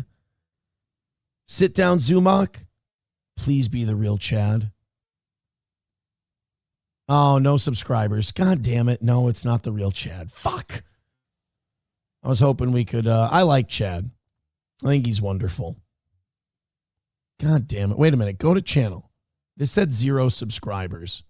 Yeah, it's not him. Shit. I got excited for a second. Front Porch Conservative says, I think Podforce 1 is Miranda Devine. She's a columnist at the New York Post. If she speaks with a British accent, then it's her for sure. Yeah, that's who it is then. Okay. Chev Maddox says, people are still talking about the shot caller. Look, man, I was surprised by it too. I couldn't believe that people were still talking about that fucking shot caller. But they are. They're still talking about the goddamn shot caller. And they won't fucking stop. Look, people are entertained by the oddest things. And the one thing I do get about it though is that Hassan Piker is very, very hated. A lot of people despise Hassan. So anything they can grab onto and run with, they will. Let's see if we can get to some of these Rumble rants. It is really difficult because they're not coming through the chat. I have to do them through Rumble Studio. I'm really, really sorry. You know what I don't know, though? I don't know if gifted memberships are coming through because the one that got sent earlier is not in my donations. So if you're gifting memberships, I'm really, really sorry. I don't know how to see them. Parlock, they're all very funny, Parlock. They're all very, very good.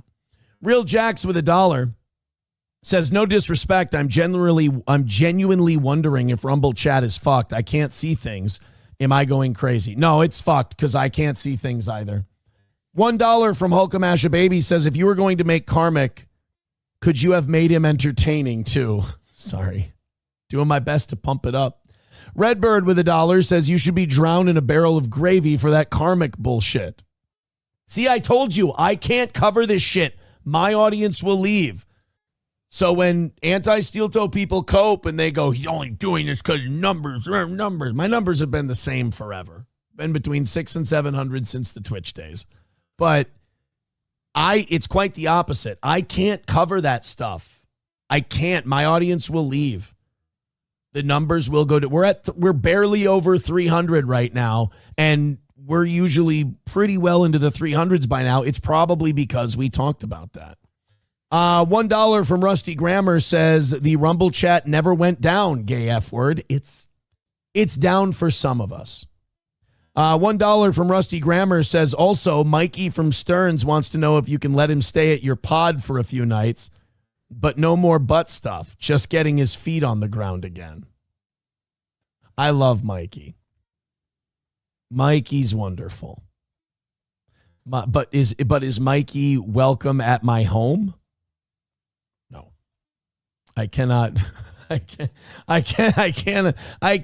that kind of risk with Mikey. He's like I said, Mikey's a good egg. Mikey's okay. I can't. No. I can't let Mikey in the house. Okay, I was going to say I think the Rumble chat is fixed. It's not. Oh well. 110 away from today's goal. Go ahead and check it out. Go ahead and throw us a couple of bucks and let's knock that out. I will admit I'm a little rattled tonight because I love the Rumble chat. They're usually so awesome and I don't have it. And that really annoys me. Andy Semitic says reload the page, Gaylord. Reloading the page works if I'm on like the Rumble page. I can't pop out the chat though. If I pop out the chat, it completely fucks up. Oops. And then I accidentally blocked the chat. I'm struggling over here. God damn. So anyway, JD Vance roasted Hassan Piker over the dog collar allegations. And you know how I said JD Vance was doing that shit on purpose and he was pearl clutching on purpose just to get a reaction out of Hassan Piker? Well, he got his reaction out of Hassan Piker.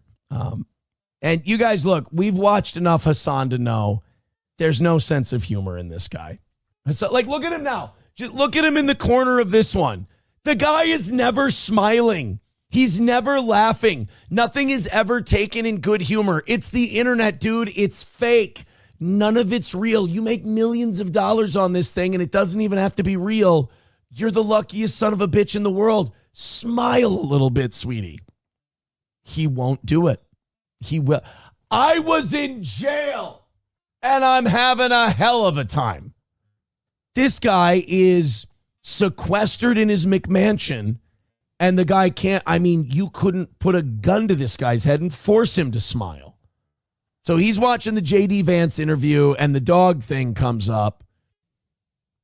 And, of course, this is what we get from Hassan. He will run to that place and lay down. You don't have to zap him. No. Hassan. Not like Hassan Piker. No. Wasn't that disgusting? No electrocution of dogs here. How disgusting is that? What does that tell you about a person? Well, I think it tells you that they're not, that they're bad people. Yes. If you can actually cause suffering to an innocent animal, you're probably the kind of person who doesn't worry about suffering in people as well. Yeah. Dude, stop. Like, I'm starting to feel bad for Hassan here. Like, stop this. Kill it. Kill the interview. Bro, they're talking about you. They're calling you Jeffrey Dahmer. Turn it off. Stop the fight. Throw the damn towel. And that's been my experience. If you mistreat dogs, that's almost 100% sign that you're going to be a really terrible person. So now, Hassan, whatever you do not respond to this by defending yourself and the way you train your dog. It's not going to be the way to handle it. Have a laugh. Make fun of JD Vance back. Say, I can't believe people are still talking about this dog thing. Maybe even make a joke, like have like a fake remote control and point it at your dog and just go, yeah. And now, young Kaya, you will die. Like, do an emperor bit. He can't do it. It's just got to be, I'm Hassan Piker. My image matters. I have to defend myself. No, you don't. Nobody thinks you're a pundit. Nobody thinks you're brilliant. It just, everybody wants to have a good time. Let's have some fun, buddy. JD Vance has done spot training for his own dog, so he knows that it is not an abusive practice. And yet nobody cares. You weirdo autist. Nobody gives a shit. We don't know what spot training is. You electrocuted your dog on stream. It yelped. It would have lasted a day. Everything on the internet lasts about 36 hours. You got people today that are that are like, we're going to do Nick Fuentes stuff. And people are yelling at them. They're like, we're going to do Tucker Nick Fuentes stuff. And people are like, you suck. That's old. What are you, fucking retarded? Blah, blah, blah. It was literally a day and a half ago that the Tucker Nick Fuentes thing came out. It's not old. But on the internet, it's fucking old. The fact that the dog thing is still going is only attributable to you being the most humorless douchebag who's ever turned on a microphone. he is still leaning into this fucking idea that I'm like abusing my dog, which is crazy. It's not crazy. I mean, we did watch you do it. Because, hello, Kristi Noem, the secretary oh, God. Now of the Kristi Department Noem's of involved. Homeland Security, shot her puppy point blank, ISIS execution style. Bro, this is not a defense. Hey, I didn't shoot my dog in the face on stream. Oh, well, you know, now that you put it that way, you really are a saint, Hassan. It's just, I don't understand how people can go through life never having developed a sense of humor, never having the ability to see something embarrassing about themselves, laugh it off, and move on to the next thing. Like I said, bro, I just got out of jail, and I'm able to joke and laugh about it. You're a millionaire who maybe accidentally, shocked your dog on stream. Again, you are amazing to me. You are incredible in that you have taken something that should have been a 24-hour deal, and it's now been 3 weeks. And then threw the puppy's body in a goddamn landfill in front of construction workers. And the only So you must be like near orgasm right now. reason why we know about it is because she wrote about it in her book. What is happening? He made a joke at your expense, buddy. He's fucking with you. And he's partially fucking with you. So you'll do this. And now Kristi Noem's involved. Michael Vick drowned dogs and electrocuted them. All right, Hassan. I mean, I think this guy's a fucking tool bag and a shithead. And I'm kind of starting to feel bad for him. It is so transparent that these people not only do not give a shit about animal welfare, they don't give a shit about human welfare either. Because remember, this is the vice president we're talking about. The vice president of the United States is talking about Reddit, Twitter drama while we're at the precipice of 40 million American citizens losing their SNAP benefits, as in 40 million Americans. Yeah, bro, he's the vice president. He doesn't do shit. He's not Dick Cheney. All right. And by the way, it's not like they've talked about you electrocuting your dog for the entire podcast, bro. It was a 50-second aside that you're losing your mind over. I got to teach this guy a fucking class. I got to take mine first. Are about to starve. Okay. Have you seen the poor people in this country? They're not going to starve yet. I mean, we should get the government back up and running. You know, the food stamp thing is kind of embarrassing, but 40 million Americans are about to starve in 2 days because the administration does not want to use the existing $6 billion that they have. How do we get here from you shocking your dog? To keep giving money to people. They are going to go to food banks. Why are we? Which will not be able to make up for the lack of SNAP benefits that they get. And there we go. That's the... How did we got to Kristi Noem? We got to SNAP benefits. We got to people starving to death. So let me get this straight. J.D. Vance, I mean, technically what Hassan's saying here, J.D. Vance making a joke about Hassan during an hours-long podcast is going to relate to people are going to starve to death. That's a new one. That's pretty good. Hobo Chili Recipe says, I hope Sam Hyde makes him into a coat. So Tucker and Nick Fuentes get together, and, you know, it's always great when a description of the clip, this is why I like using clips from Twitter, because people kind of describe what's in it. It's great when a clip starts with Tucker Carlson apologizes for calling Nick Fuentes gay. I mean, we all did. I still do. But this is a great way for these two to start this conversation. It would suck if they went through this whole interview and pretend they weren't calling each other feds and homos and shit like that. Like, it would be lame. I think that's what people hate about the mainstream media that they like about shows like Tucker, is that it feels like real people. Authentic, at least. Yeah, they're having an authentic conversation. Whereas, you know, these politicians, the reason people feel like it's all pro wrestling is a politician will go on Face the Nation. And that same politician has said horrible things about Face the Nation and ABC or CBS, and they don't talk about it at all. Strange. So Tucker starts off his interview of Nick Fuentes apologizing for calling him a homo. Here we are. So what are the other factors that prevent, I'm sorry I called you gay, by the way. I love that. I was expecting it to be more straightforward than that. That's nice how kind of off the cuff, like, so what are some of the other factors that, sorry, I called you gay, by the way.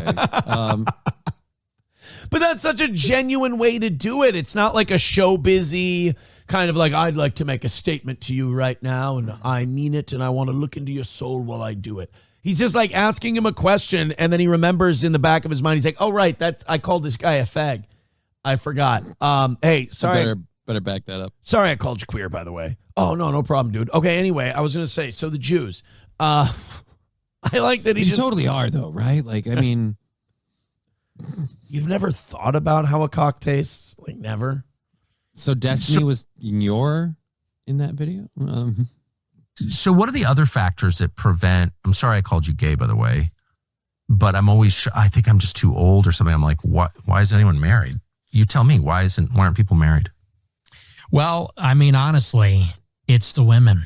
The women are extremely liberal. No one talks about that. They're increasingly they do, especially after the last election. There's a 45-point difference between men and women. The men are extremely conservative. Increasingly, the women are extremely liberal. What are they liberal? Can I tell you where that comes from? Where? And people are going to think I'm nuts, but how many times do I have to be right before, even if you hate my guts, you admit Aaron's kind of got a level head on his shoulders here? TikTok. That the women are extremely liberal, or that they're becoming increasingly liberal? TikTok has turned women very, very lefty. I have a friend who was married to a woman, and I knew both of them. And the woman he was married to was a normal person, didn't give a shit about politics, did not care about anything. Got a TikTok account, started watching TikTok. The hair goes blue.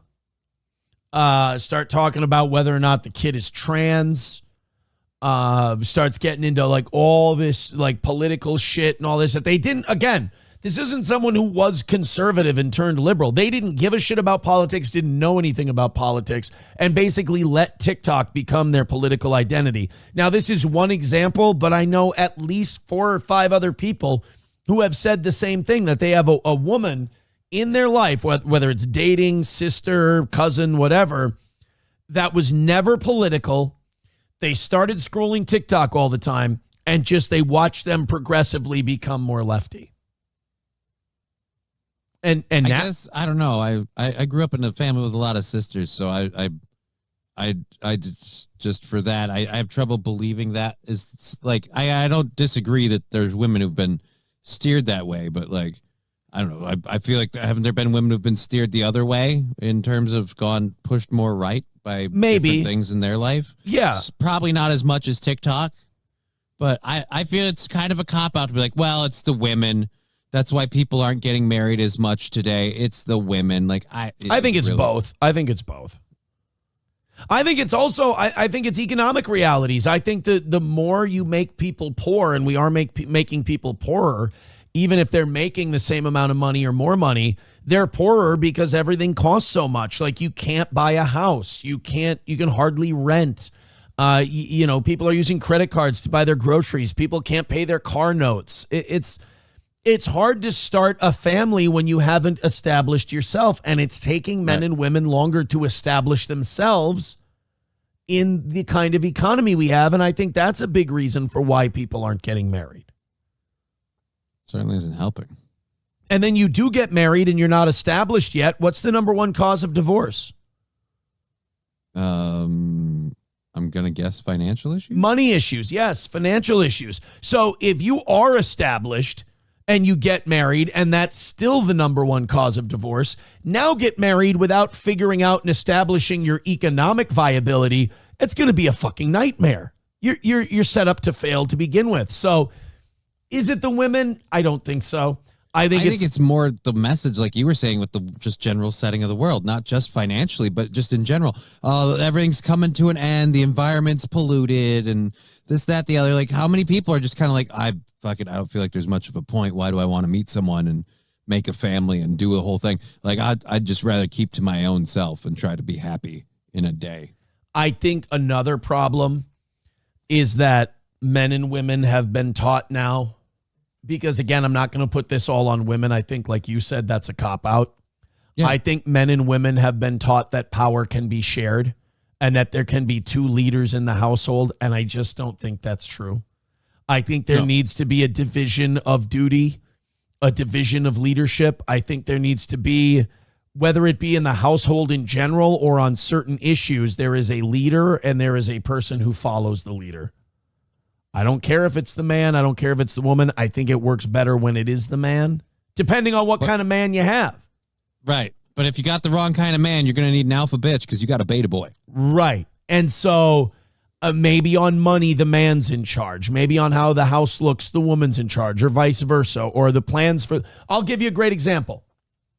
In terms of like making plans and keeping a schedule, do not make me the leader, because I will make the schedule in my own head and I will not tell anyone about it, and I will assume they know. That is a dick thing to do. I'm fucking terrible at it. It's not intentional. It's not anything like that. It's just I think something, I put it in my head, and then I lock it away and forget about it until I need it. I am the king of telling my partner a couple days before we're doing a thing that we're doing a thing.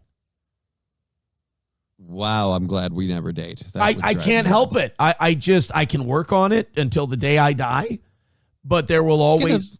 Just start writing shit down on the fridge calendar, man. Easy, right? Right? Put it in your phone, right? Well, not your phone, because like you put it in your phone, you'll have it written down. You'll remember it. You'll get your notifications. But is everybody else getting that shit? Now we got a problem. Plus, I'm rid of the phone now. I'm off the phone, so... Which honestly, I feel like is a good call for you. Yeah. Issues, like what does that mean, liberal? Oh, they're very feminist. Like actually? Extremely feminist, yes. They don't believe that, do they? I think they do. Really? Absolutely, How yes. could you believe that? Why wouldn't you? Like, think about it. If you're a woman, this is like black people who believe like we was all kings and queens and this and that. Why wouldn't you believe that? If your reality sucks, why wouldn't you believe that you were like this amazing, awesome, incredible thing? Like, why wouldn't you believe? We all like a good story. So like women are being used as fleshlights. They're being used for hookups. They're being told it's empowering. They're unhappy. They can't find a partner who will stick with them for a long period of time. So why wouldn't they listen to a feminist who's going to tell them that you're strong, you're independent, you're the best, you're amazing, you're this and that? Why wouldn't you believe that? What do you want? Like, someone's going to come along and being, oh, by the way, you using yourself as a cum dumpster with a fucking IUD in your pussy all the time so you don't get pregnant and just taking different loads in you whenever you want is fucking depressing. It fucks with your mental health and it guarantees that you won't find a good long-term partner and it develops bad coping habits in relationships. Do you want to listen to that shit? No matter how true it might be. If someone else is going, oh, you're a queen, by the way, and you deserve to be treated like a queen. And if he doesn't treat you like a queen, you should bitch and moan and whine about it forever to everyone you know. Well, I get it, but it's just at what point do you not realize that, like, it's that first one and all of the policies that they put into practice that got you where you are now? Like, you're not happy now. Why you want to keep going with the team that put you in this shit show? That's all I'm saying. Because the person who's telling you otherwise is a man, and that person has been telling you forever that men are just trying to keep you down and hold you down. And you know, also we've done this revisionist history where feminists have convinced women that back in the 60s they were all just being punched in the face. Like there's this narrative every woman was just getting beaten by some toxic man back in the golden age of America. Like when he came home from work, he didn't sit down with his wife and have a nice meal and they watch TV together, talk about different things, maybe sit in the backyard and enjoy the sunset next to a bonfire or something. He belted her for there was creases in his pants, and so he would hit her in the face all the time because his clothes weren't ironed properly. No, they've been sold a bill of goods. Like it was better for them back in the day. And now this Ponzi scheme started where they just keep, every time they realize that this is making them unhappy, they just throw more blame on men onto the fire. So I think Nick is half right here, but I think also men are kind of becoming more sensitive bitches too. And it's making them more difficult to be partners with. I think gender roles are a construct, that none of this is inborn. Like you'd have to be an idiot to think that. They like the idea of it. They like because of course I think all women naturally want strong men. Of course, obviously. They naturally want a Chad. You know, they want like a tall, buff guy. But I think they like the idea of none of them want to work either. None of them want to work. No, that's what I'm saying. Of course, right. It's obviously true. It's always been true. Work outside the home. Right. They don't have enough work at home. You know, there's a lot to do. But no, I completely agree. So that's why I question like they're feminists in what sense? Yes. And, you know, they like these vague appeals to equality. We want a chance to work and we want respect. And, you know, ultimately, I think the whole political system is just based around women never being accountable for any of their choices. Ultimately, that seems to be that's what abortion is. Yeah, of course. Because 99% of abortions are elective. So they say it's an unplanned pregnancy. You had sex out of wedlock with someone you didn't intend to have kids with. So now we have to kill the kids in the womb. And, you know, these no-fault divorce laws. These women get married to guys maybe they never intend to stay with. And then when they're out, they're done. And they want child support and they want half the stuff. It is, if you're a guy, it is risky. I mean, you do take on all the risk of getting married and having kids, and it is very easy to just tear up the piece of paper and then have them extract money from you. Yeah, the divorce system thing doesn't help. I will also say, I think a lot of people really need to. Oh shit! I just lost my train of thought. I'm sorry. I'm having a muscle spasm in my leg. Well, look. What Nick is saying about women wanting a Chad is absolutely true. I've said this for over a decade now. There was this PR movement that was done by nerdy internet guys to try and frame the jocks as these bad, the rapists and the over aggressive and this and that. We've always been the cool guys. We've always been the ones, the ones who played sports and did all that. We've always been the ones who have treated women better. We've always been the ones that women have liked better. We've always been the ones who have advocated a more traditional role of men in the relationship. And that always pissed off dorks who hang out on the internet too long. And they're mad at them because they don't get women. So we tried to do this social framing of kind of the Chad guy, the guy who played sports, whatever, as this bad guy. But what we learned is the nerds are the ones who, when you're puking in the toilet, they're trying to finger you. And then it's the Chad who has to beat the living shit out of that guy. So I think we're starting to realize that. I think we're starting to turn that way, but we've still got a little bit of a ways to go. We've got to ostracize dorks a little bit more, and I think we'll be there. But I don't know. I think we're losing those people in general. I think it's not an endangered species, but the population is definitely going down. I think a great first step would be divorcing child support payment, like, because this is one of those things where like women talk about like, I want equality, I want equity, I want the same representation as the men in the workforce, this, there, whatever. But then when it comes to things like childbirth, like, well, it's my body, it's my right, I get to make the decision. It's like, okay, so you get to make the decision, but I have to pay no matter what. Like, if you don't want to have the kid, I have to pay for that loss. I have to pay for not having that opportunity. I have to regret what may have been. But if you do want to have the kid and I don't, I still have to pay you so you can raise the kid. Like, I'm on the hook no matter what. It just seems weird that like, oh, well, we want equity. We want this ability to have this choice, but you don't get to have a choice at the same rate. So I think if women and men have to take the same responsibility, if we're going to be able to tell women like, oh, you had sex out of wedlock, pregnancy shit happens, blah, blah. You got to say the same thing to a kid or to a guy. You stuck your dick in a woman and made a kid, shit happens. I mean, maybe if we would quit with all the hookup shit, if we would quit just sticking our dick in everything, maybe, I think both men and women have more power socially when they abstain. Yeah, no, I would agree after recent life experiences. I would agree that your relationship builds better when it doesn't start on a basis of sex. Well, I will also say this, as someone who's fucked around quite a bit, it doesn't leave you in a more advantageous position. I wasn't going to say that specific. I was kind of painting that. It doesn't. Being a fucking guy who gets laid doesn't leave you in a more advantageous position. There's a lot of things to consider. There's a reputation that you get. There's the fact that both of you physically are already getting what you wanted, so the effort to put into it is less than. Mm-hmm. And then there's, of course, the risk of a pregnancy with someone you never intended to stick around with. So, it feels good in the moment, but I think the negatives definitely outweigh the positives. I think a lot of men are looking at women and they're very liberal. They're overweight. They have a very high estimation of themselves. I think that people call it hoflation. Hoflation? Yes. Their sense of their own looks and sexual value is very inflated. And so a lot of people are looking at these like frumpy, obnoxious, loudmouth, liberal women who are also very promiscuous and saying this is not actually appealing at all. And I don't want to start a family with a person Sounds like awful. this. Yeah, it is. Go to church, meet a woman at church.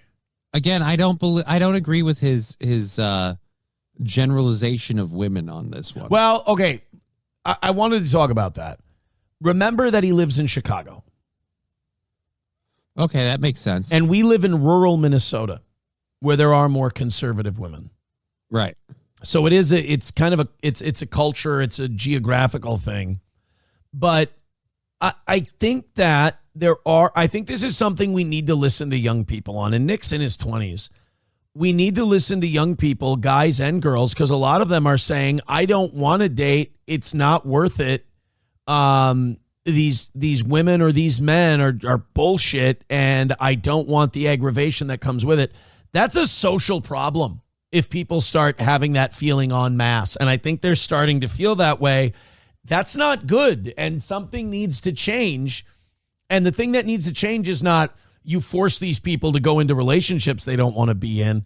There needs to be a cultural change, and I'm not really sure what that is. It's really worrisome to hear stuff like this out of young people because I don't really know how you fix it. And then listening to Nick talk about hoflation and then listening to Tucker go, that's crazy. I've never heard of that. I've never heard of hoflation. It's like we're getting this information second and then third hand because Nick is not the guy to be talking about hoflation. Like, Nick has his things about him that you see right away. He's kind of a nerdy looking guy. He seems kind of gay. There's reasons a woman would go look past him, Mm-hmm. So it's not just hoflation. I think a lot of guys A lot of the guys you'll see blame women for the problems in dating are guys who get passed over for very specific things that they're aware of in themselves that they maybe can't help. It's an expression of frustration. But listening to Nick go hoflation and then Tucker go, I haven't heard of hoflation. It's like watching two 90-pound guys discuss weightlifting. You know, it's not a world they're really familiar with. Tucker, because he's married. Bench, man. Come on. Yeah. But if you believe in the patriarchy, as I fervently do, because it's just reality, you know, we didn't choose the system. We were born into a system that is part of nature, can't get out of it. So if you believe that that's true, which it is, then you think that men should lead. And if it's going to be better, men should make it better because that's their job. Right. So you don't want to give them a pass, do you? It'd be like, it's all the girls suck. So. Right. I don't even. I agree with that. And Yes, I'll I pause this real quick. I won't, because I know we're going to clip this and people are going to get mad. I agree. That's what I was trying to say a little bit ago is like, don't make it all women's fault. Like the guys have their own problems. And I firmly believe that you got to call out your own bullshit first. I'm not saying you can't criticize other people, but start with where you're lacking and then go to where other people are. Blame it on the women because I think that it's the incentive structures. You know, women are allowed to do this by the legal system, by kind of social norms. Technology is a big part of it. The attention that is available to women. Women go on Instagram and they get attention from thousands of men. So it's the incentives.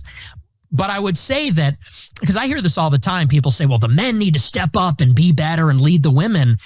Easier said than done. I agree because with that. They're at war with the system, and not even just the system, but also society. Yes and no. Like, yes, Nick has a point, but in order to make that point, Nick is leaving out his part of the equation. And what's his part of the equation? Where men come up short, where he might where come men up short. fail to show women or convince them that these feminist ideals that have been pushed really have done nothing but a disservice to them. Well, not only that, but that there are plenty of men who will simp for that and will play into that and will cater to that. Mm-hmm. So it's not just the women dyed their hair blue. It's just not it. It's and the also men held their hair back while they dyed it.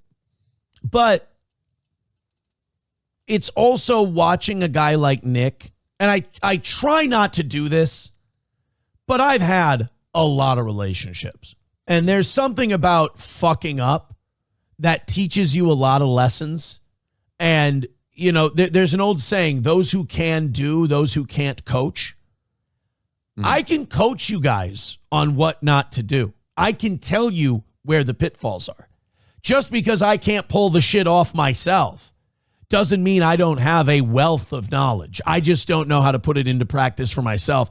The information, the knowledge, and the wisdom that I have is probably better imparted into you than history would show in my hands, right? So having Nick never gone through a divorce or a marriage or really a relationship, I don't know. It certainly doesn't help those gay rumors, I'll say that. Coltrane with $1 says, my wife and I are financially stable, but she's become increasingly wanting more shit her friends have. That's a huge issue nowadays, as women want more shit but don't want to help in achieving it. I don't know. I feel like keeping up with the Joneses has been a thing for a long time.